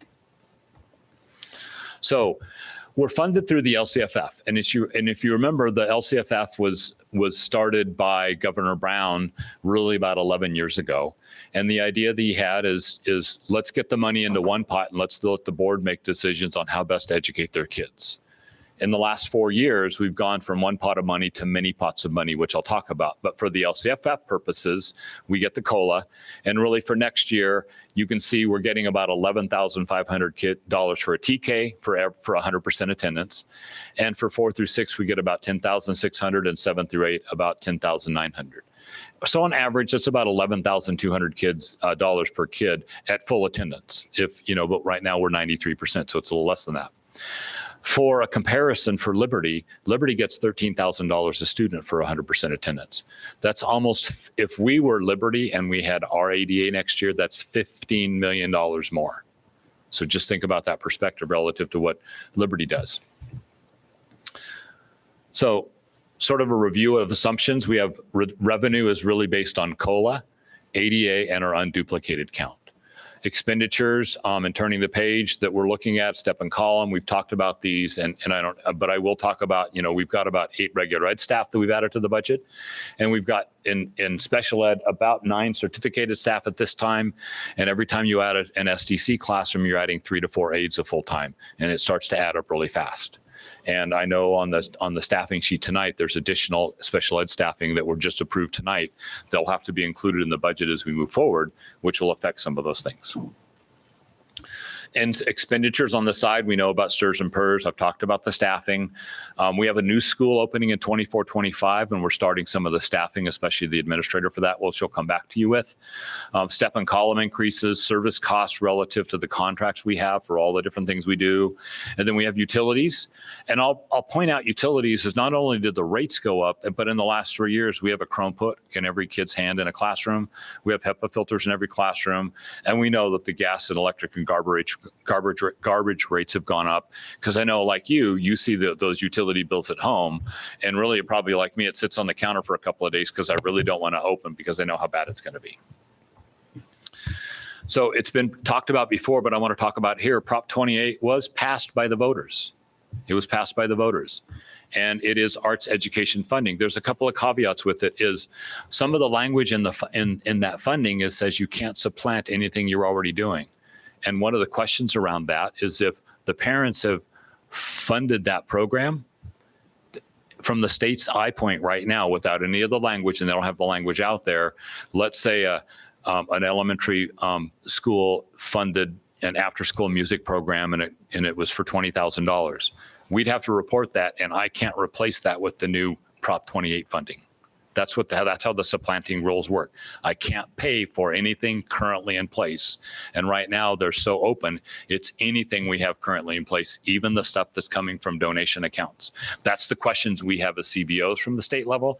That's the questions the superintendents are asking. That's the questions that CSBA, AXA, every organization out there is pushing on the legislature. And unfortunately, the legislature is hands off. Because this was a voter-approved resolution, they technically can't go change the rules. So at this point, there is no language and no guidance whatsoever from the Department of Education on how we're supposed to implement this or how we're supposed to implement the supplanting rules. And right now, the districts are advised to not make any plans with the Prop 28 funds.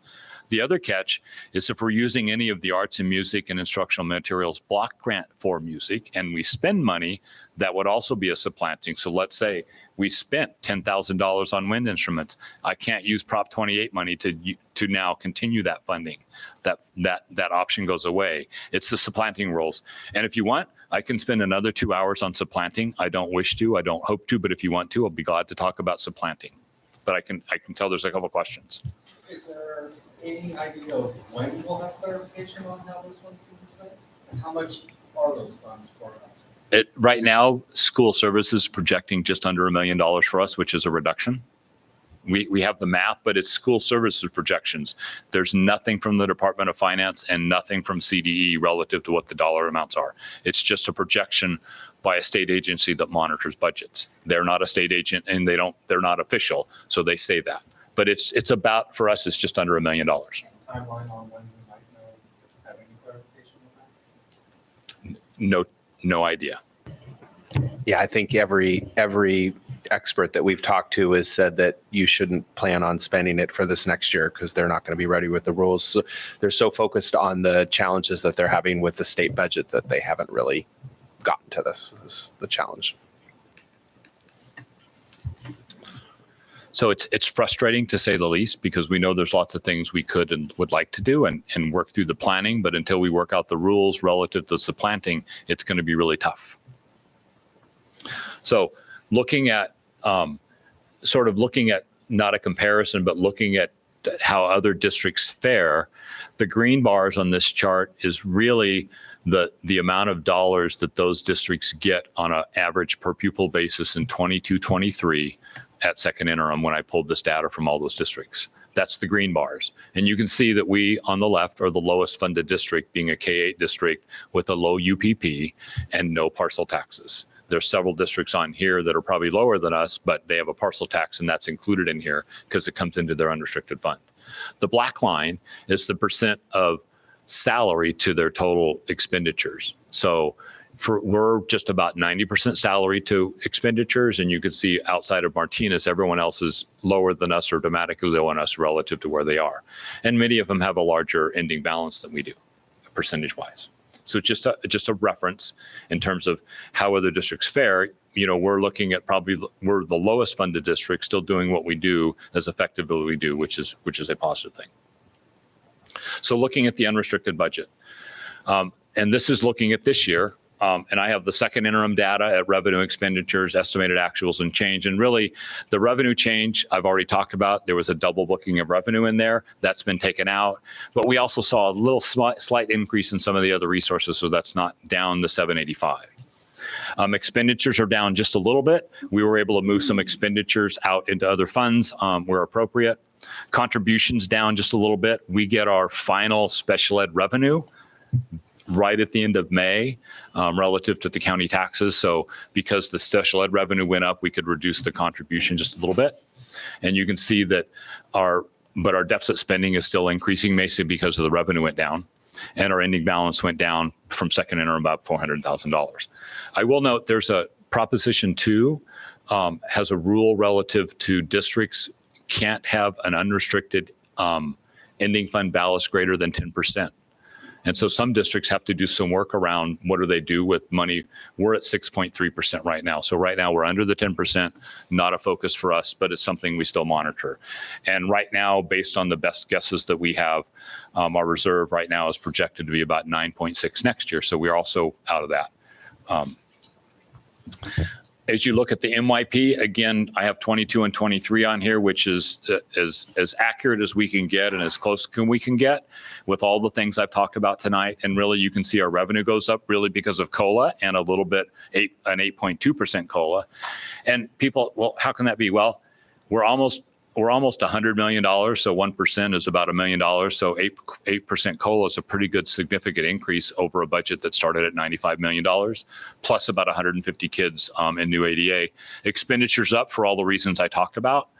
You can see the contribution increase there. Also, I talked about the special ed contribution to keep that balanced.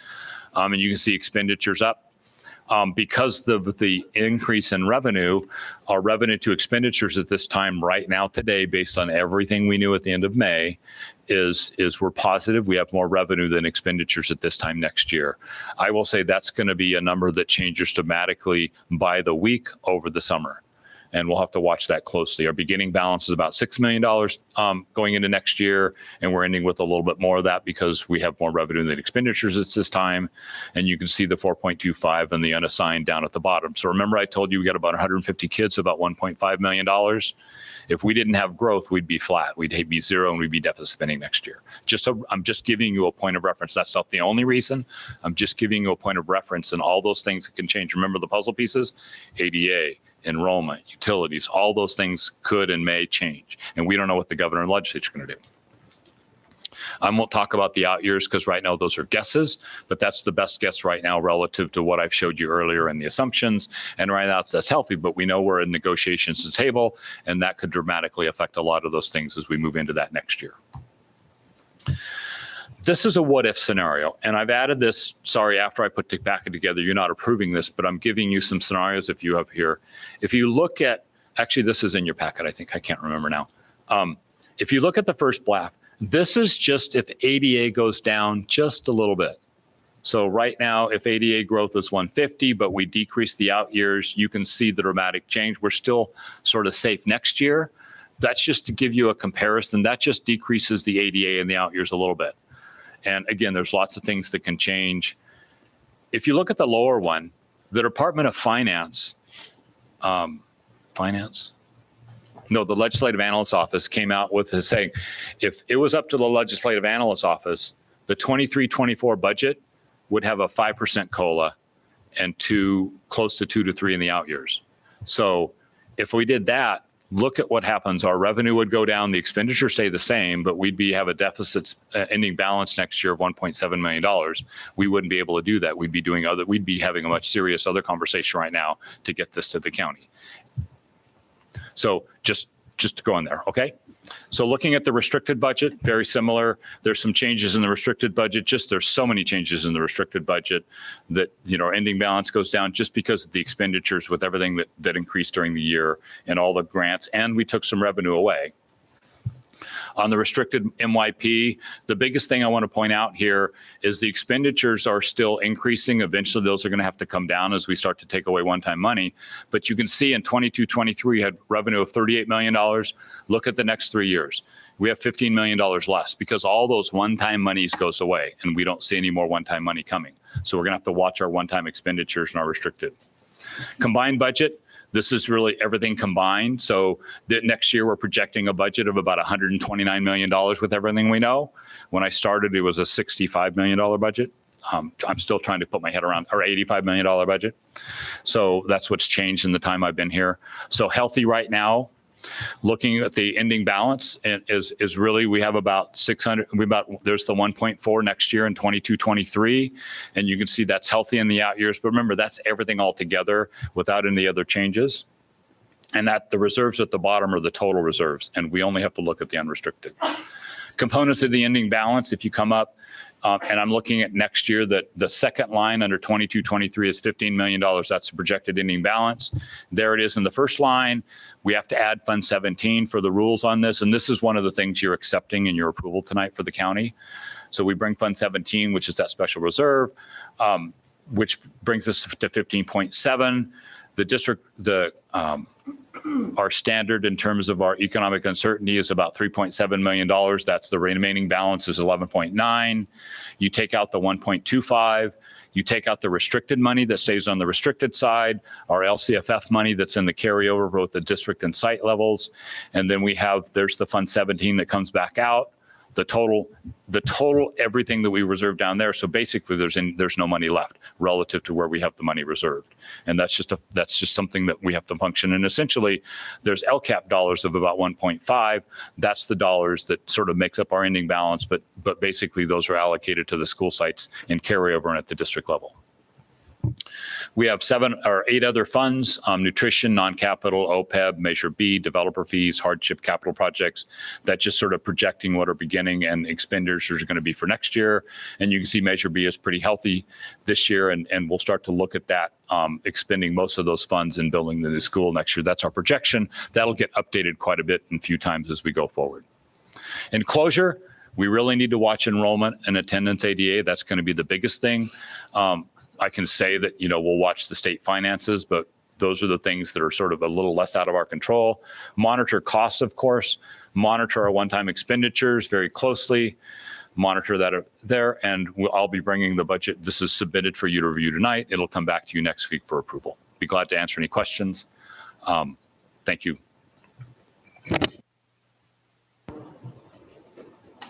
Are there any questions? He answered my question. Any questions? Okay. I All just clarified that we're approving it next week, not this week. So All right.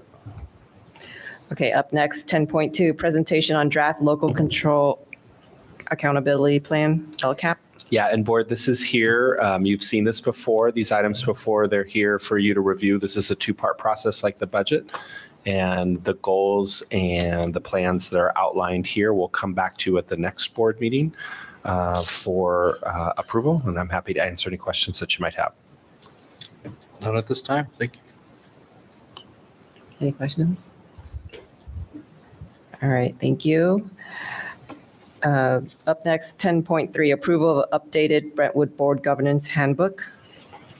Yeah, and this is the update from the work we did at a special board meeting around updating the governance handbook for the board. And it is there for you. It is an action item. And if approved, it will be your new governance handbook. Move that we approve just, item 10. just a few comments. We met on May 3rd, and it was all the trustees and the superintendent. It was a very needed, I think, update. Hadn't been done for several years. And on top of us working together, we learned a lot about each other. We all worked together as a team to come up with this handbook. And I myself think we did a wonderful job. And I'm actually very proud of the changes we made and how we worked together. And that's just a compliment to all of you. So with that being said, I'll move that we approve the updated Brentwood Board Governor's Handbook. I will second. Okay, we have a motion and a second. All in favor, say aye. Aye. All right, motion passes. Next, we have 10.4, approval of resolution 2023-13. Yeah, thank you. That is Education protection account. Yeah, so we have an EPA, which is came out of an action, and we have to resolution when we receive that funds. We have to those funds go to education and instruction, and this resolution says that basically we put it all into salaries and make sure that those funds are used up in salaries. And that's what the resolution, that's what we're doing. And I can say that Melissa Guzman, our coordinator of accounting, a huge thank you. I forgot to thank her. That's, a lot of what I said tonight because the work she does. Really looks at this very closely every year. So that's before you for approval. This is an annual required item. If there's no discussion, I move that we approve item 10.4, resolution 2023-13. Second. Okay, we have a motion and a second. All in favor, say aye. Aye. Okay, motion passes. Next, 10.5, presentation of total board compensation information. Just really quickly, this is a yearly item that we bring back to you, and this is information item relative to a grand jury finding that was really sort of countywide, and so we'd report this every year, and it's here for the information and submitted. The year listed is accurate. Yeah, it's always a year in arrear. Any questions?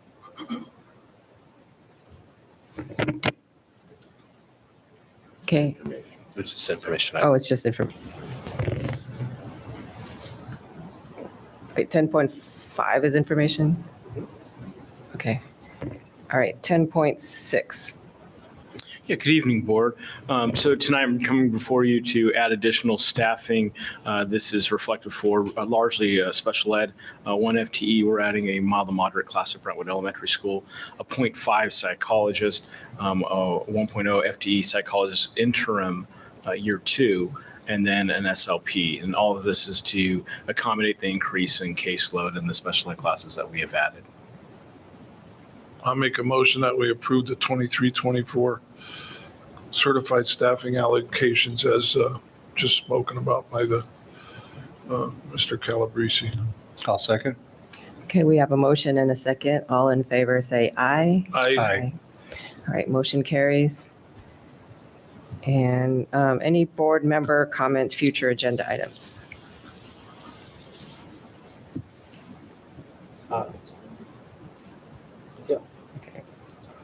Just to clarify though, Mr. Geddes had asked earlier about information being brought forward on the string club and Yeah, possible funding solutions for that. So I can send you out what the cost, because we just received the proposal from Mrs. Isaac. I can email that out to all of you so that you'd be able to all see it. And then we can talk in the future as the budget comes open as to what might be available. Great. And that'll include all 3 schools? Well, I think as far as equity is concerned, we would have to look at it as an all 3 schools option. I don't see all 3 middle schools how we could not. Yeah. So and there's and so it's a big item, right? So I will send you all the information out so you can take a look at it and know what's available, what it would potentially cost. But there's lots of complications in there in terms of getting teachers, right, for different programs. There's complications around the funding not being available. There's complications around supplanting, and potentially if we fund it, it'll cause us not to be able to fund it down the road. That's one of the things that Robin was saying. So I'll send you the information, and then you as a board can decide if you want to bring it up as a future agenda item as we go forward. I'd be happy to do that. If that's That'd be great. Thank yeah. you. Sure. All right, and let's see, item 12, next regular board meeting will be held on June 21st, 2023 at 6 p.m. Well, in a week. Just to confirm, that is in a week, right? Yes. That is a week. Okay, good. I'm glad. All right, our meeting is adjourned at 9:23 p.m.